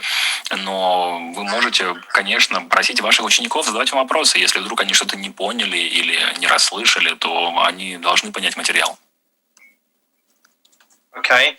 I'm going to ask you this. What about testimonials? What's the best way for them to go about getting testimonials then? Хорошо. Тогда я задам вопрос. А как насчет отзывов? Testimonials are super important and great to have, but you do need to make sure that they sign an agreement giving you permission to record them and use them. Отзывы – это очень сильный инструмент, и хорошо, когда они есть, но перед тем, как они будут давать свои отзывы по видео, убедитесь, что у вас есть их письменное соглашение на использование их отзывов в дальнейшем, в тех целях, в которых вы хотите их использовать. So if they want to do a testimonial, they can record it on their phone, send it through to you on WhatsApp, but there is absolutely no recording whilst you're in that Zoom classroom. Ну, то есть правильно ли я понимаю, что если они хотят оставить отзыв, то они могут снять его отдельно там на свой телефон и через WhatsApp отправить его вам, но во время самого курса записывать отзывы нельзя? Да, правильно. Yep, absolutely, you're right, Craig. Да, ты абсолютно прав, Крейг. Now, a lot of people have said that they are worried about the quality of teaching, about the way that people will be teaching, and I know you've got a plan on how you're going to make sure that teachers are doing things the right way. Can you tell me a little bit more about that? И люди очень сильно беспокоятся по поводу качества обучения. Люди беспокоятся, что оно просядет, что люди будут делать это неправильно. Насколько я понимаю, что у тебя есть определенный план, при помощи которого ты сможешь убедиться в том, что все преподают на должном уровне. Можешь ли ты немножко подробнее рассказать нам об этом твоем плане? So you're going to get your tutorial that Vienna trains you how to teach online. Итак, вы получите ваши видеоинструктажи от Вианы, где рассказывается, как преподавать онлайн. You're going to see how possible it really is to teach online. И вы увидите, насколько действительно возможно преподавать онлайн. But then we are going to pop in and see your classes as you teach online so we can monitor what you're doing. Но после этого мы будем присутствовать, мы будем посещать ваши курсы с тем, как вы будете преподавать онлайн, чтобы наблюдать за тем, что вы делаете. But we're also going to send out a little questionnaire to every student that takes a class. И мы также будем отправлять опросники всем ученикам, которые пройдут онлайн-курсы. We're going to ask them if your teacher covered these exercises. Мы будем спрашивать, рассказывали и делали ли вы совместно с вашим инструктором следующее упражнение. How was your overall experience taking the class online? Будем спрашивать, как вам в целом вот прохождение курса онлайн. So we're going to ask them for feedback so we know where we need to improve. И мы будем собирать обратную связь, чтобы мы знали, где мы можем улучшаться. Or if it's just going great. Или если все и так замечательно. And that way we can communicate with you guys and make sure we're all on the same page and doing well. И таким образом мы можем держать связь со всеми вами, убедиться, что мы все об одном и том же, и что у нас у всех все получается замечательно. We want this to be an amazing experience for your students and for you. Мы хотим, чтобы это был замечательный опыт как для вас, так и для ваших учеников. And so that's going to be our focus. И поэтому на этом мы и будем фокусироваться. But it is going to require more work, I think, than it is doing it in person. Но я думаю, что здесь вам потребуется больше усилий, чем от вас требуется, когда вы проводите это в очном формате. So be prepared for that. Поэтому будьте к этому готовы. But it's going to be fun. Но это будет весело.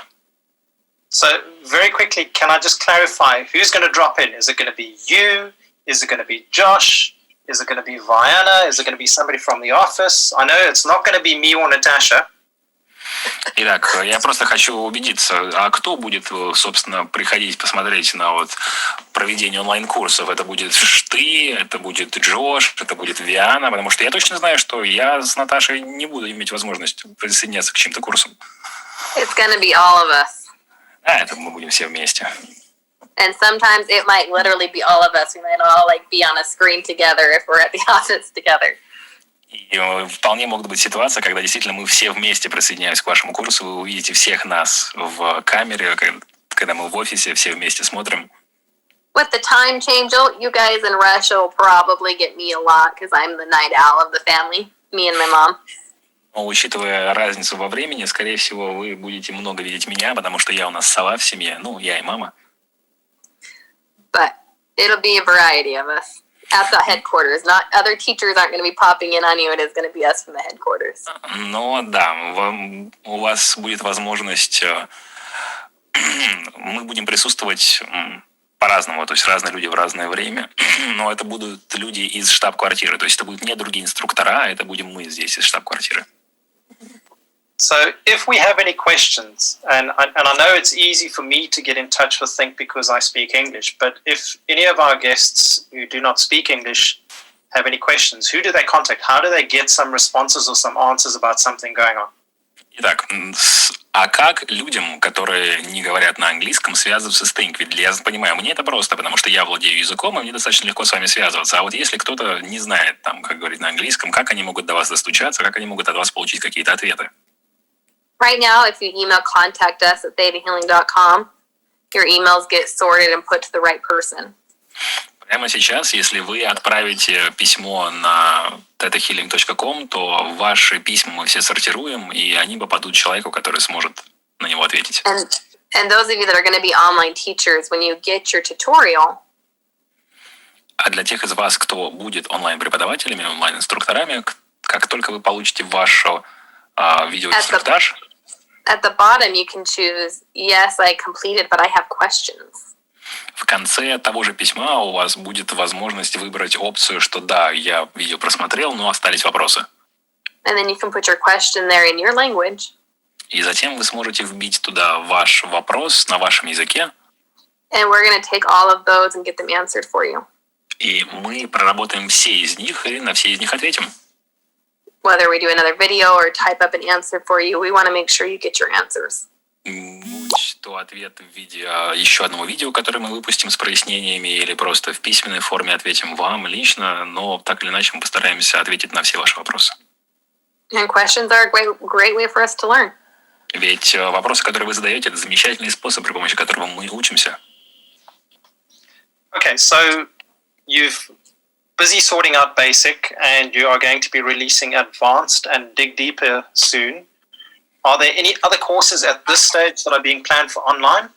То есть вы уже сказали, что сейчас вы уже подготовили базовые курсы, вы уже в начале видео говорили, что скоро будут запущены курсы по глубинным раскопкам и продвинутый курс. Есть ли планы вводить в онлайн-формат еще какие-то курсы, кроме этих трех?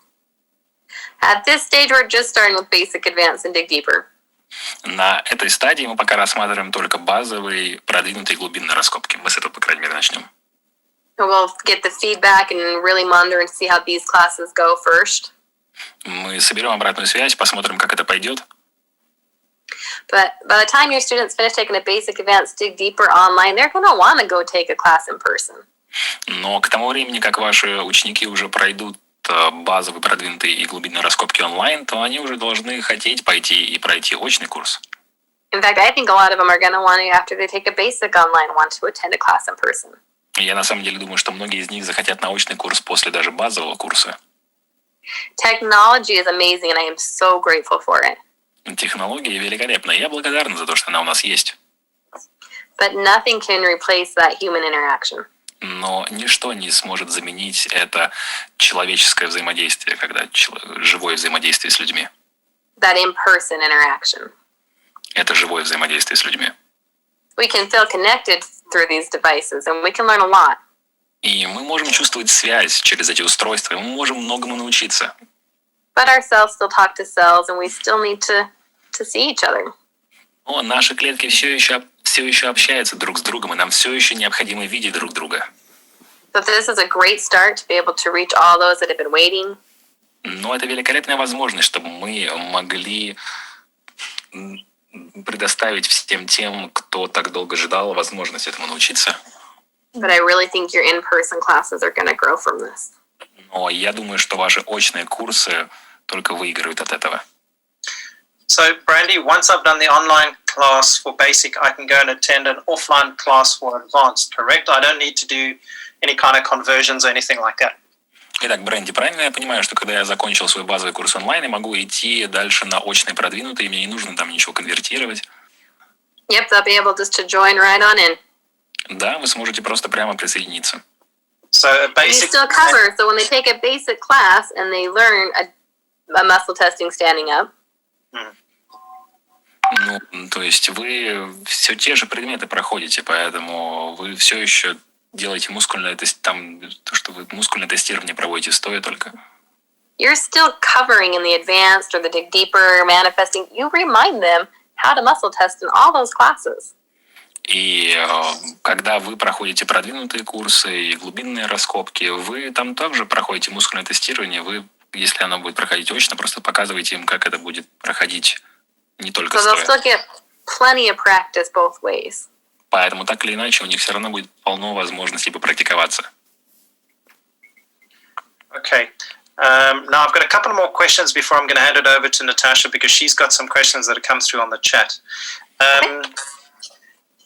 Right, so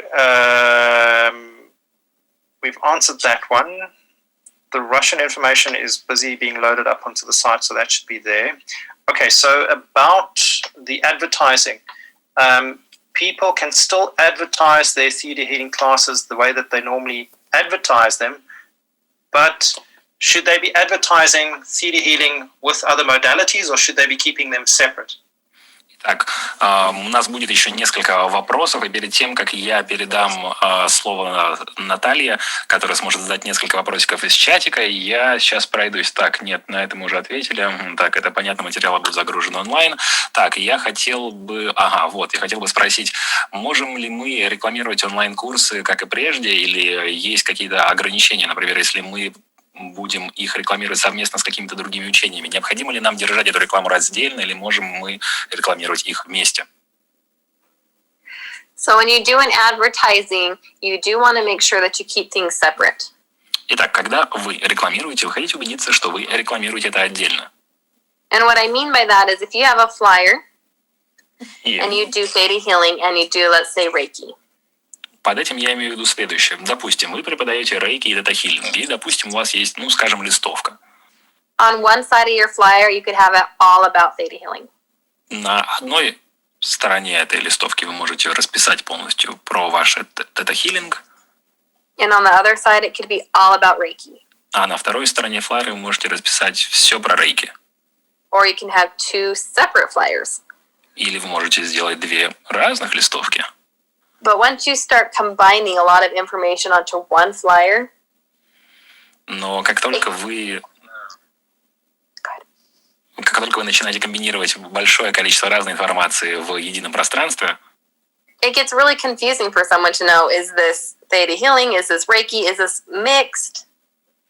то людям сразу сложно понять, они здесь сейчас будут учиться тета-хилингу или рейки, или смеси этих двух дисциплин. And every technique that you do is important. И каждая техника, которую вы выполняете, которой вы занимаетесь, они все являются важными. And so they all deserve to be honored. И поэтому они все заслуживают уважения. So honor one technique, one side of the flyer, theta healing, the other side, another technique. Поэтому уважайте ваше учение. Одну сторону посвятите тета-хилингу, вторую посвятите другой технике, другому методу. Same on your website. One page for theta healing, one page for another technique. И то же самое касается ваших сайтов. Одна страница для тета-хилинга, одна страница для вашего другого учения. So that as someone who knows nothing about either one can find the right information. Для того, чтобы человек, который не знаком ни с одним из них, смог найти нужную информацию. And so that you're following the trademark and copyright requirements. И для того, чтобы вы соответствовали требованиям авторского права и торговой марки. Okay, so I want to get very quickly onto the copyright and the trademarking issue, because this is something which I see a lot of people are actually abusing right now because of this lockdown. Хорошо, давайте тогда мы как раз перейдем к вопросам торговой марки и авторского права, потому что я вижу, что сейчас в связи с тем, что все сидят по домам, люди этим злоупотребляют.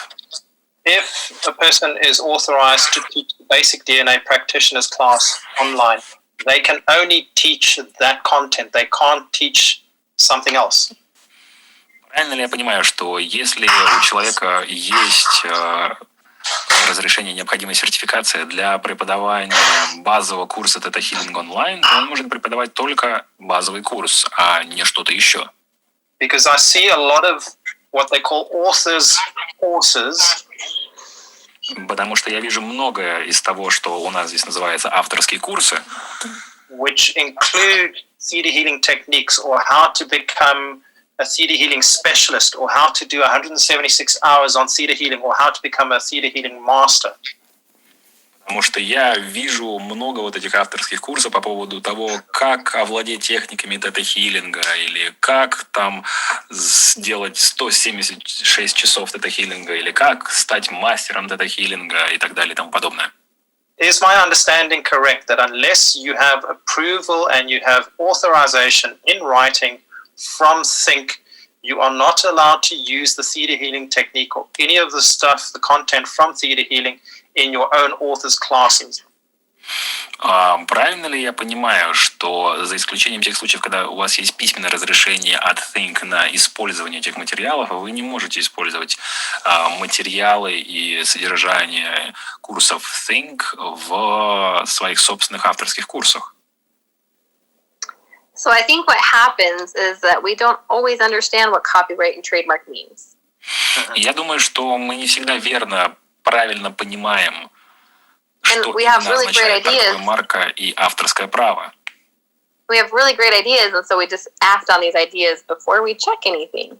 И к нам приходит великолепная идея, и мы начинаем действовать в соответствии с этими идеями до того, как мы что-нибудь проверим.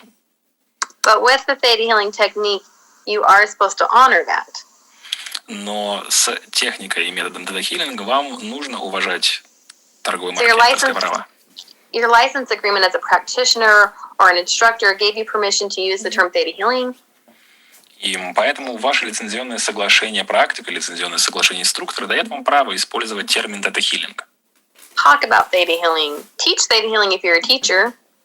Дает вам право говорить о тета-хилинге, дает вам право преподавать тета-хилинг, если вы инструктор. Hold introductories about theta healing so people know what theta healing is. Проводите вводные занятия по тета-хилингам, знакомьте их с тем, что это такое, чтобы они о нем узнавали. Practice groups. Проводить группы But практики.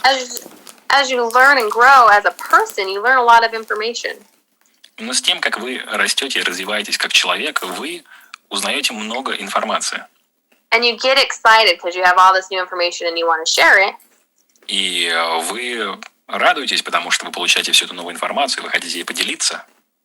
But you can't pull and mix everything together and call it theta healing. Но вы не можете брать с разных учений и соединять это в одно, и потом называть это тета-хиллингом.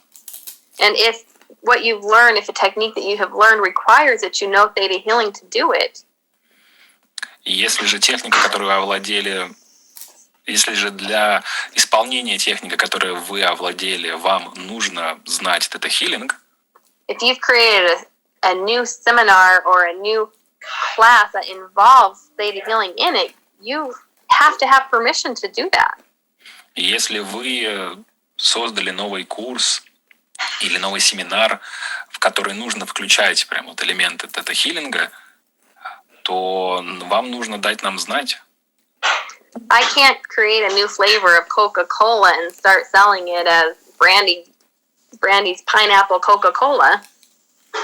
Я не могу создать новый вкус Кока-Колы и начать продавать ее под названием «Вот, замечательная ананасовая Кока-Кола от Бренди». I could tell Coca-Cola I have an idea for a flavor if they were interested. Я могу сказать Кока-Коле, компании, что вот у меня есть идея для нового вкуса ее напитка. But you honor that brand and you honor that work. Но вы уважаете эту торговую марку, этот бренд, и вы уважаете ту работу, которая была в него вложена. And then you honor yourself. If there's something that you know that you want to share with people that doesn't involve theta healing, then share that with them.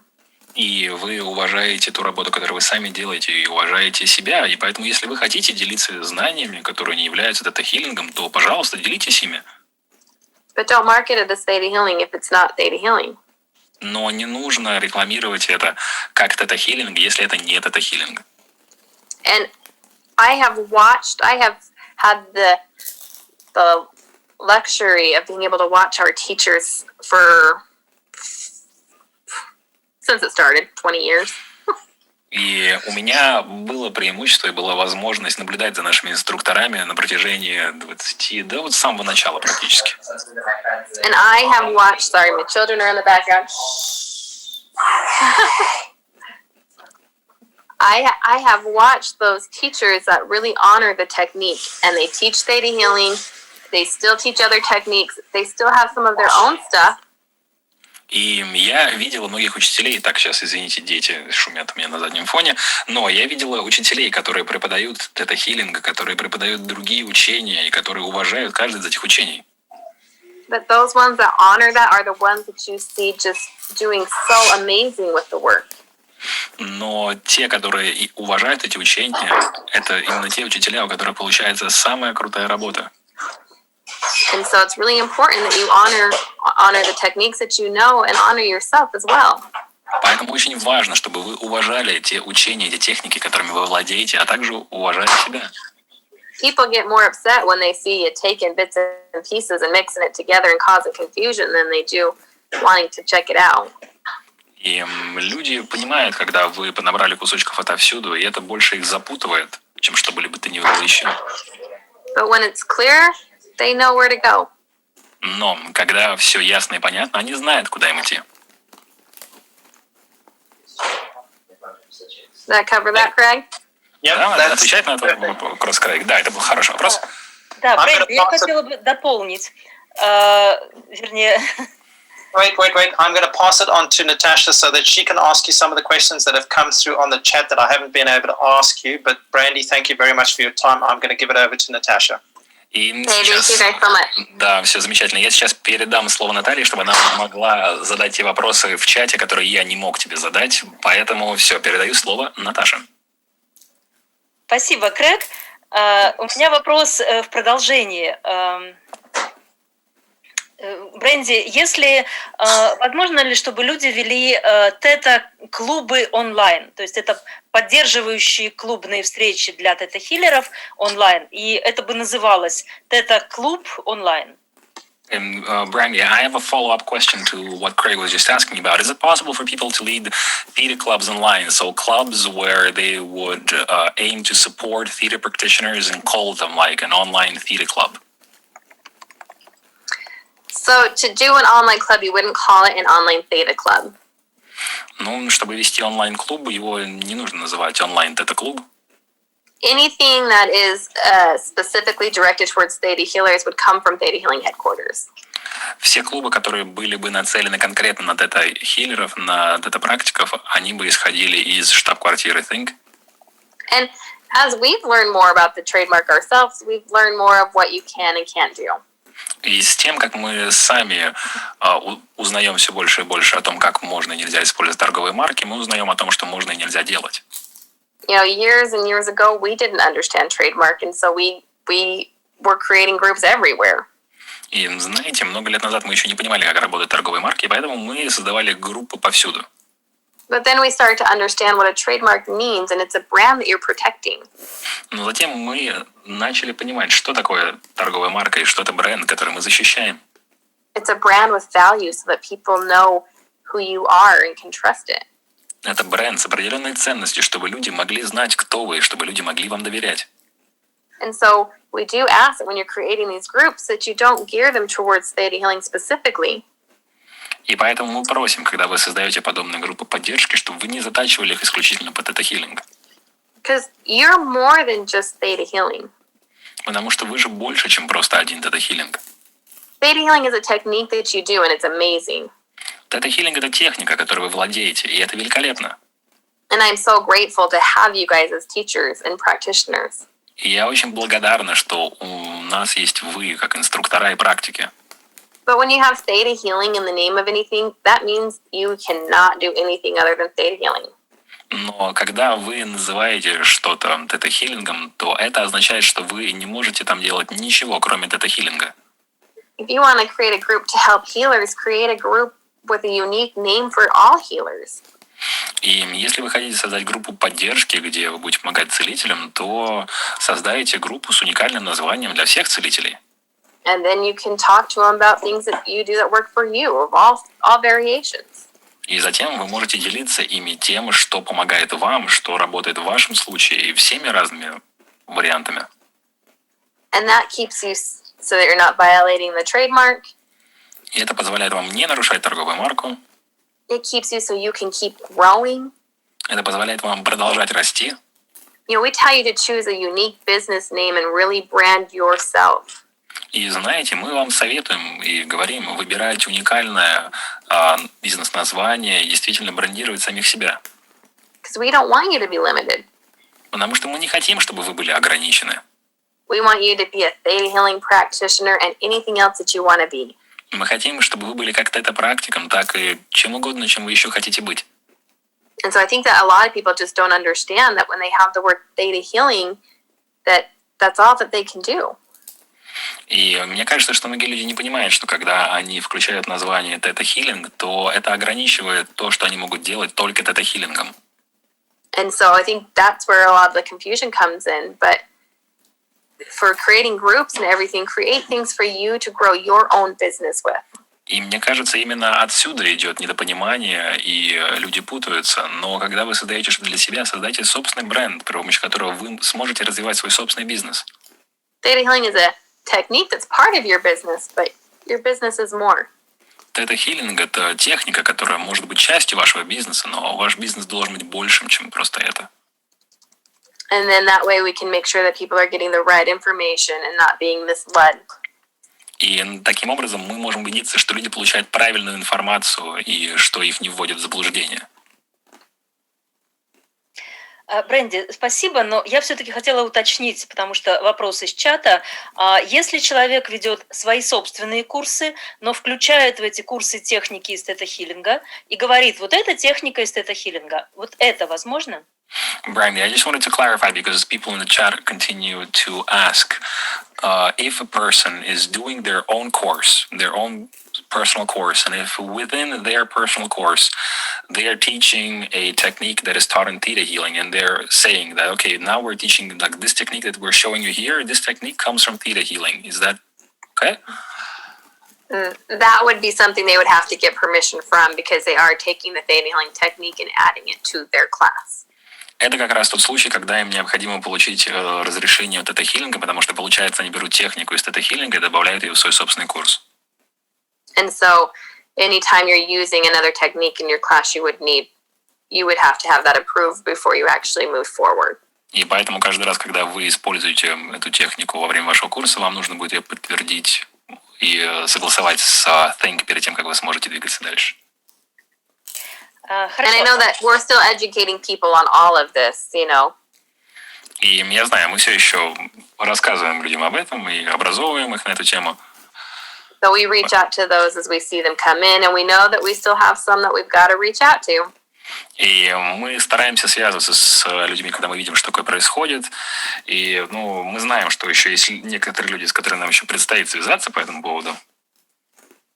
But you're really not supposed to mix anything together. If it's theta healing, it's theta healing. Но вы на самом деле не должны ничего смешивать. Если вы делаете тета-хилинг, то делайте только тета-хилинг. Окей. То есть спрашивают, а что же делать, когда видят, что другие, кто-то из тета-хиллеров нарушает это правило? Писать тебе, правильно? Писать ссылки со скринами, правильно я понимаю? So what should we do if we see some people breaking this rule? What if we see some practitioners or instructors break this? What should we do? Should we write to you? Should we screenshot it and send it over? Yeah, so you are going to see it, especially since, like I said, we didn't always know what was trademark years and years ago. И да, конечно, вы с этим столкнетесь, потому что, как я и говорила, несколько лет назад мы еще не совсем понимали, что такое торговая марка. And then you have some that just didn't understand what that meant. А также есть люди, которые просто не понимают до сих пор, что такое торговая марка. And so we really want to make sure we educate people on what that is so that they don't continue to do it. И поэтому мы хотим убедиться, что мы образовываем людей и рассказываем о том, что это такое, чтобы они не продолжали так делать. But on the website we have a form that you can fill out. Но у нас на сайте есть форма, которую можно заполнить. Or you can send us an email. Или вы можете отправить нам электронное письмо. That form, you don't have to put your name or your email on. You can just upload the file. Эта форма анонимная, вам не обязательно вписывать туда свое имя или почту. Вы можете просто загрузить там файл скриншота. Or share us a link so that we can check it out. Или просто отправить нам ссылку, чтобы мы сами могли посмотреть. And so, yes, as you see it, we do ask that you let us know. И поэтому да, если вы такое замечаете, то, пожалуйста, дайте нам знать. But we also don't want you to get obsessed with finding all of the wrong that is out there. Мы также не хотим, чтобы вы были одержимыми желанием найти всех тех, кто делает неправильно в интернете. You know, if you come across it, share it with us and then let it go. Потому что, знаете, вы столкнулись с этим, вы поделились с нами, все, и отпустите. So that you don't get consumed in finding everything wrong and not focus on what you want to do. Чтобы вы не попадали в одержимость желанием найти все, что неправильно, вместо того, чтобы концентрироваться на том, что вы хотите сделать. There are a lot of distractions that can keep us from teaching or working on clients. И есть много разных отвлечений, которые могут отвлекать нас от того, чтобы преподавать нашим ученикам и помогать нашим клиентам. But just make sure that you are following those guidelines. Но просто убедитесь, что вы следуете этим правилам, направляющим. And then focus on growing your dream and moving forward. И сконцентрируйтесь на том, чтобы развивать вашу мечту и чтобы двигаться вперед. And as you come across it, send it to us. И с тем, как вы будете с таким сталкиваться, отправляйте это нам. If it triggers any fear or stress with you, go ahead and do some belief work. И если это триггерит в вас стресс или страх, то работайте над убеждениями в себе. And then move forward with your direction. А затем двигайтесь дальше в вашем направлении. And as I can say that in the last 4 years, we have seen it go down a lot less than it was before. И я хочу сказать, что на протяжении последних 4 лет мы увидели значительный спад в неправильном использовании торговой марки по сравнению с тем, как это было раньше. And that comes from people understanding more what they can do. И это из-за того, что люди понимают все больше и больше, что им можно делать. And it comes from the letters that we do send out. А также от тех писем, которые мы рассылаем. But we are working to get things shifted and the trademark really well protected. Но мы работаем, чтобы поменять положение дел и чтобы действительно защищать нашу торговую марку.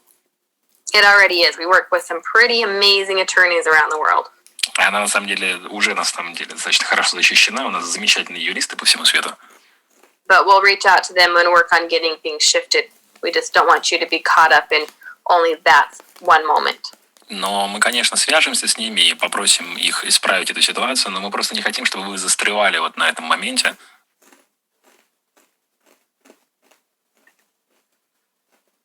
Хорошо. Ну, просто чтобы, потому что в чате до сих пор много непониманий по поводу торговой марки. Последний вопрос, вот кратко ответь, пожалуйста, Бренди, на эту же тему, да. Окей, вопрос? Ну, хорошо. Можно ли проводить тета-хилинг курс и туда привносить еще дополнительные какие-то практики и также создавать свои презентации для тета-хилинг курса? Okay, because there's still a lot of confusion in the chat regarding the trademark, can I ask you the final last question, like briefly, very short on a similar subject? And are we allowed to bring in our own practices and teach them while we're teaching a theta healing course? And are we allowed to,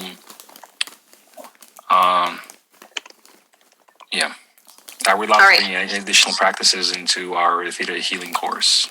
Here's the best answer I can give you. If you're teaching theta healing, teach theta healing.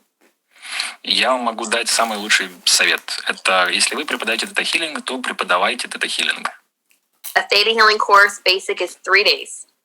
Базовый курс по тета-хилингу длится 3 дня. So for those 3 days, you teach theta healing. И поэтому на протяжении этих 3 дней вы преподаете тета-хилинг. And then if you have another technique that you offer, you can offer it right after you complete those 3 days of theta healing. А затем, если, например, вы хотите научить их каким-то дополнительным техникам, то вы можете учить их, например, когда эти 3 дня тета-хилинга закончатся. And while you teach that technique, you teach that technique. И пока вы будете преподавать эту технику, то вы будете преподавать вот ту свою технику. So that they're learning the technique that they came to learn, and you're doing the trademark right. Чтобы они могли правильно овладеть этой техникой, чтобы вы соблюдали торговую марку. In your own sessions with people, you might do all sorts of things combined. В ваших индивидуальных сессиях, когда вы работаете с клиентами, вы можете делать комбинацию из каких угодно учений. But then you would just call those on your website healing sessions or personal sessions. Но в таком случае на вашем сайте вы бы называли такие сессии там личными сессиями или сессиями исцеления. And then in your session, you could work with many techniques. И затем на этой сессии вы можете работать, используя много разных техник. But if they book a theta healing session with you, you do a theta healing session with them. Но если они с вами забронировали сессию по тета-хилингу, тогда наработайте в методе тета-хилинг. So if they book a theta healing class with you, you do a theta healing class with them.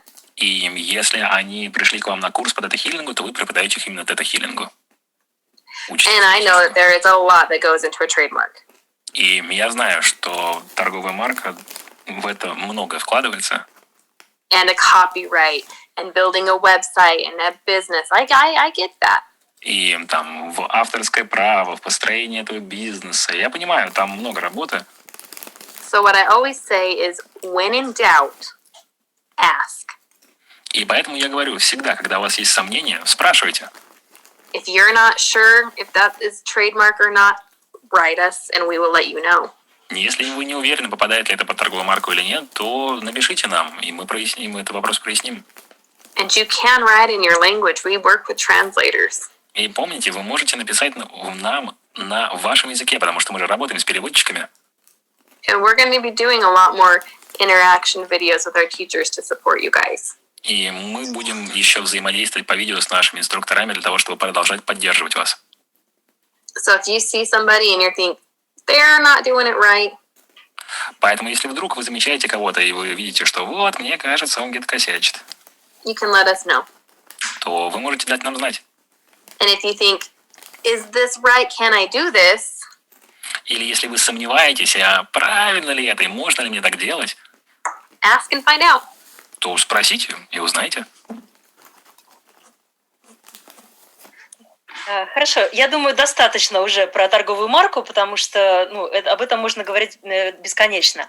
Сейчас еще такие несколько вопросов, которые остались, мне кажется, неотвеченными. Можно ли обучать по вечерам, то есть, например, 4, 5, 6 вечеров, там по 2-3 часа? Или все-таки нужно за 3-4 дня всю информацию выдать базового курса? Okay, so I think enough with the trademark. I think this is a subject that can be talked about for... Oh, it can be on forever. Да, о торговой марке можно разговаривать постоянно. Но переходя к... Moving on to a number of questions that I think were not yet fully answered. Question about the timing of the classes. Do we have an opportunity? Can we spread out the classes over 5 or 6 evenings, for example, when we teach for like 2 or 3 hours in the evenings, or does it have to be 3 or 4 days? It says in your contract 3 or 4 days, but I do think that we are allowing it to go as long as 5 days. I will get confirmation on that, but not past that. В ваших контрактах в настоящий момент написано 3 или 4 дня. Возможно, у нас получится сделать так, чтобы можно было их вести на протяжении 5 дней, но точно не будет дольше 5 дней, и подтверждение на то, можно ли это растягивать на 5 дней или нельзя, я еще жду. And I will get you exact clarification on that. И я вернусь к вам с однозначным ответом на это. Хорошо. Какая стоимость курсов для Украины, Белоруссии, Молдавии, Казахстана, бывших стран СНГ? Okay, and how much does the course cost for the ex-CIS countries? So Moldova, Georgia, Belarus, Ukraine, Kazakhstan. I think a couple of those countries, I have the pricing on the map, pricing on the website. I think a couple of those countries I still have to get the pricing for. So I will double check those. Мне кажется, что для некоторых из этих стран у нас уже есть минимальная рекомендованная цена, которая у нас уже числится на сайте. Для ряда из них мне еще придется уточнить. I know that it's 16,000 rubles unless they are on the map pricing for those countries. Я знаю, что там практически на все страны сейчас 16 тысяч рублей как минимальная рекомендуемая цена. Как и в России. Хорошо. Когда можно уже ставить в рекламу онлайн Theta Healing курсы? Okay, when can we start to advertise that we are going to be teaching Theta Healing online? I think you'll see your first group of teachers advertising their classes as soon as tomorrow or later tonight. Я думаю, что мы увидим, что рекламу запускает первая группа инструкторов уже сегодня вечером, завтра. So coming into May, you're going to be able to take some online classes. Поэтому с тем, как май начнется, вы уже сможете записаться на онлайн-курсы. И когда появится уже возможность преподавать продвинутые и глубинные раскопки? And when are we going to have the opportunity to start teaching the dig deeper and the advanced for practitioners online?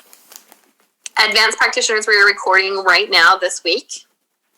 Мы сейчас уже записываем видео для продвинутых и глубинных раскопок. And dig deeper we will start recording next week. Мы записываем на этой неделе для продвинутых и на следующей неделе для глубинных раскопок. And so I'd say probably about 2 weeks for advanced and 3 weeks for dig deeper. Поэтому я бы сказал, что примерно через 2 недели мы сможем запустить уже продвинутые, и через недели 3 мы сможем запустить глубинные раскопки. Maybe sooner, and that'll be a lot less of a process. И я думаю, да, что у нас уже будет легче с тем, как мы набираемся практики и опыта. Их пока And I'm counting this week as one of those weeks. Are we allowed to advertise them? The dig deeper and the advanced ones, are we allowed to advertise that they're going to be online? You can advertise that they're online as far as choosing your dates. I would wait just a minute. Да, вы можете рекламировать, что они будут вестись онлайн, но что касаемо выбора даты запуска, я бы немножко подождала. But yes, we've already announced that basic and advanced and dig deeper will be online. The first one, basic. Но мы уже, да, объявили, что как базовый курс, так и продвинутый, так и глубинные раскопки всем можно будет преподавать онлайн.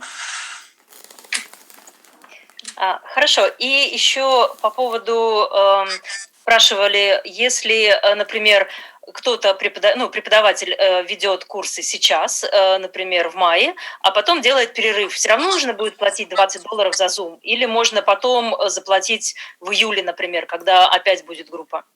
Okay, and people were asking, for example, instructor wants to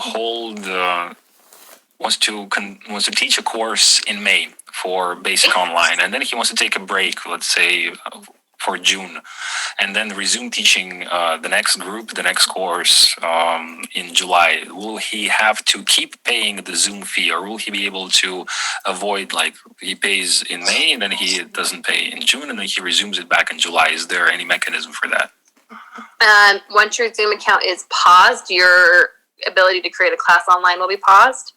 And so if you teach it in May and then you don't teach in June you won't show as an online teacher on the website. But then if you start back in July, you'll have access to your online materials again. Если вы не проплачиваете ваш аккаунт Zoom, то вы не будете отображаться в системе как активный онлайн-преподаватель. Поэтому если вы, например, преподавали ваши курсы в мае, а затем, например, в июне вы взяли паузу и вы не преподаете, то в системе вы не будете отображаться как активный онлайн-инструктор. И затем, если в июле вы возобновите вашу подписку Zoom, то вы снова будете отображаться как активный онлайн-инструктор. Хорошо, да, вот спрашивают повторно, если человек студент изучил какие-то курсы, базовые, продвинутые, глубинные раскопки офлайн и хочет повторно, цена такая же на повторное обучение онлайн? And they're asking the question again, if, for example, a student has already passed the basic, advanced, and deeper courses live in person, and he wants to take the courses again online, should the pricing be the same for the online courses as the offline courses? So when it comes to a repeat student, we let you decide what you're going to charge them. Когда дело касается учеников, которые берут курсы по второму кругу, мы позволяем вам решить, какую цену вы хотите с них взять. On your advertisement, we tell you to put repeat students welcome. На рекламе мы, как правило, рекомендуем вам писать, что добро пожаловать всем ученикам, которые повторно проходят курсы. And that way they can reach out to you and you can figure out what price you want to charge them. Таким образом, они могут, например, отдельно с вами связаться, и вы сможете решить, по какой цене вы хотите, чтобы они у вас проходили курсы. You know, they may have learned from another teacher, and you may be reteaching them completely, so you might have them retake the class. И может быть, что вам нужно будет только освежить в памяти некоторые знания у них, а возможно, что они делали это давно и у другого инструктора, и, возможно, им нужно будет заново проходить весь материал. And that might be at the normal price. Or maybe they're a repeat student of yours and you want to have them have half off, but you decide that when they contact you. И, например, если они учились у какого-то другого инструктора, возможно, вы захотите взять с них обычную стандартную цену, а, возможно, это ученик, который проходил этот курс уже у вас и хочет освежить это в памяти. Возможно, вы захотите дать ему 50% стипендию, поэтому здесь все зависит от вас. On the flyer, you just put repeat students welcome. Но в рекламе вы просто можете писать, что мы рады ученикам, проходящим курс повторно. Just like you put scholarships available and then they contact you. Это точно так же, как мы пишем, что доступны стипендии, и потом они дальше отдельно с вами связываются. Хорошо. И я думаю, последний вопрос. Ресертификация. Очень многие инструкторы волнуются, что границы закрыты, нет возможности поехать на инструкторские курсы. Вот Диана говорила о возможности пройти ресертификацию на инструкторские курсы онлайн. Что-то уже есть об этом или когда будет эта информация?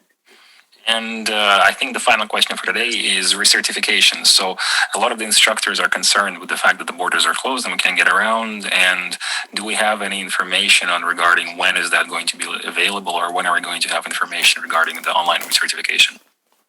We are working out the details right now for online recertification. We're thinking of doing a class sometime in June. По онлайн-ресертификации мы прямо сейчас разрабатываем возможности такой ресертификации. Мы думаем и сейчас рассматриваем возможность проведения такой ресертификации онлайн в июне. We're going to send an email out this week as soon as we determine the dates. И мы уже разошлем письма всем на этой неделе, как только мы определимся окончательно с датами. And then we will start with the basic, advanced, and dig deeper instructors online recertification.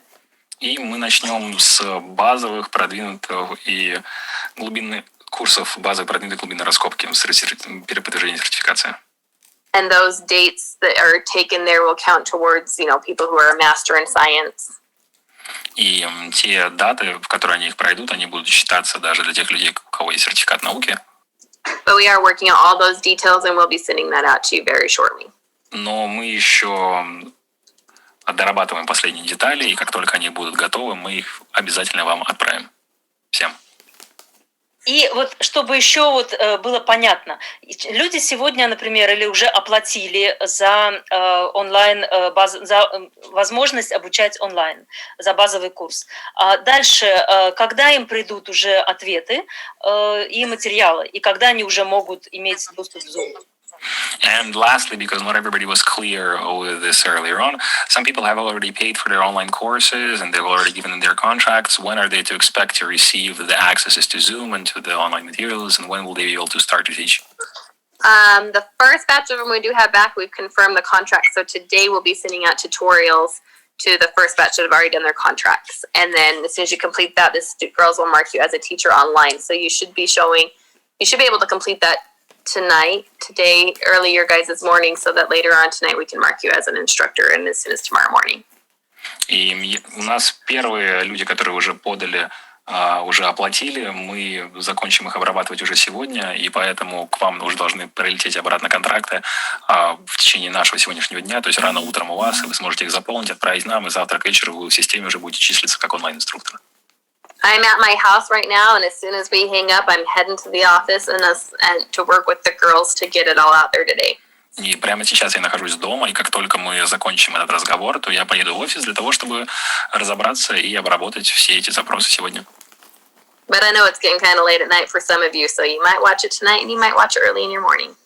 Но я знаю, что для некоторых из вас сейчас уже поздно, поэтому следите за вашей почтой сегодня поздно ночью, или лучше, может быть, рано утром завтра у вас. But that's where I'm heading. Но это то, куда я сейчас поеду после нашего разговора. Бренди, огромное спасибо за такой подробный отчет, да, подробный ответ и за твое терпение. Но вот все-таки, а что-то известно про инструкторские курсы?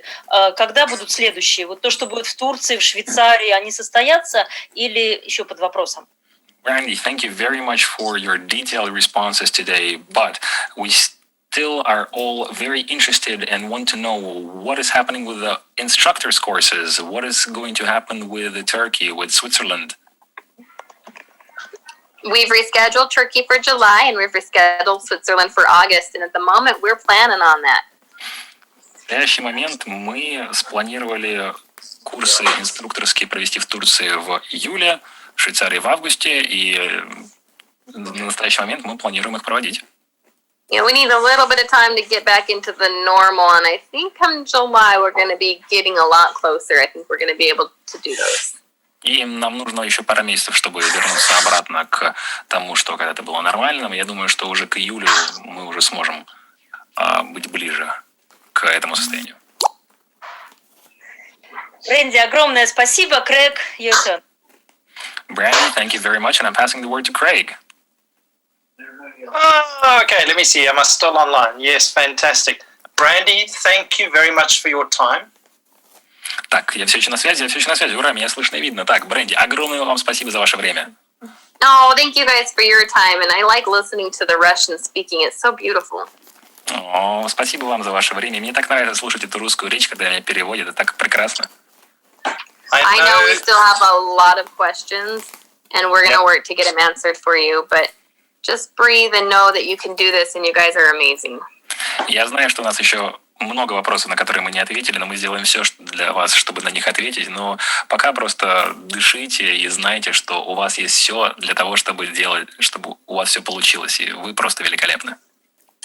I know that there are a lot of people that are a bit stressed with the current situation, and I want to thank you for giving everybody this opportunity to start teaching online to help them somehow get through this current crisis that we have going on at the moment.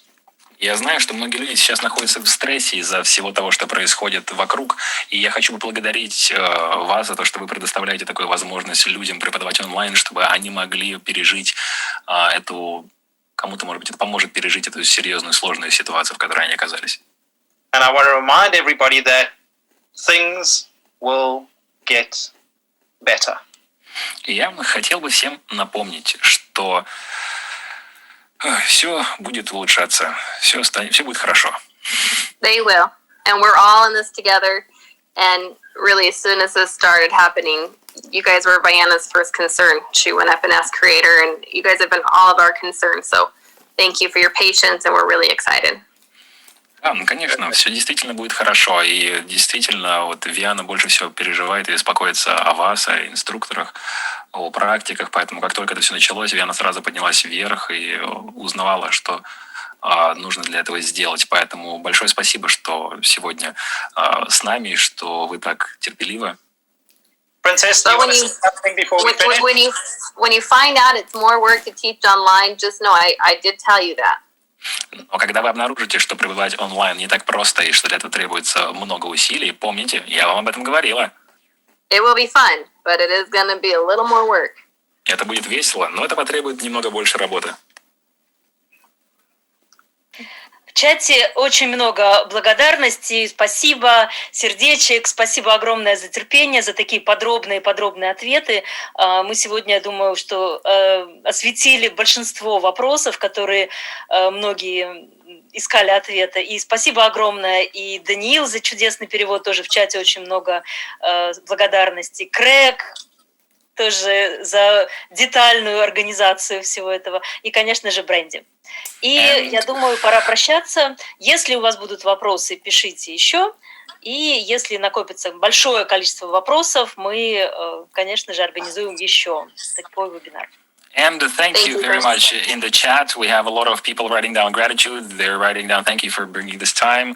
Thank you very much, Craig, for organizing this detailed conference. Thank you very much, Daniil, for your interpretation. In the chat, they're also writing that they like it very much. Thank you very much, Brandy, for dedicating your time and for taking it and answering. I think we've answered the majority of the questions that we all had. And if we do come up with a substantial amount of questions, we may consider doing this again. But for now, I think we've answered the majority. And I think that's it. I think we can be wrapping up now. All right. You can see online we have an amazing team that works with us. So thank you guys for being here today. Да, и как вы видите, у нас с нами онлайн замечательная команда, которая работает вместе с нами. Поэтому огромное спасибо, что были с нами сегодня. Okay. Thank you, everybody. Пока-пока. Все. Thank спасибо. you. Всем пока. Доброй ночи.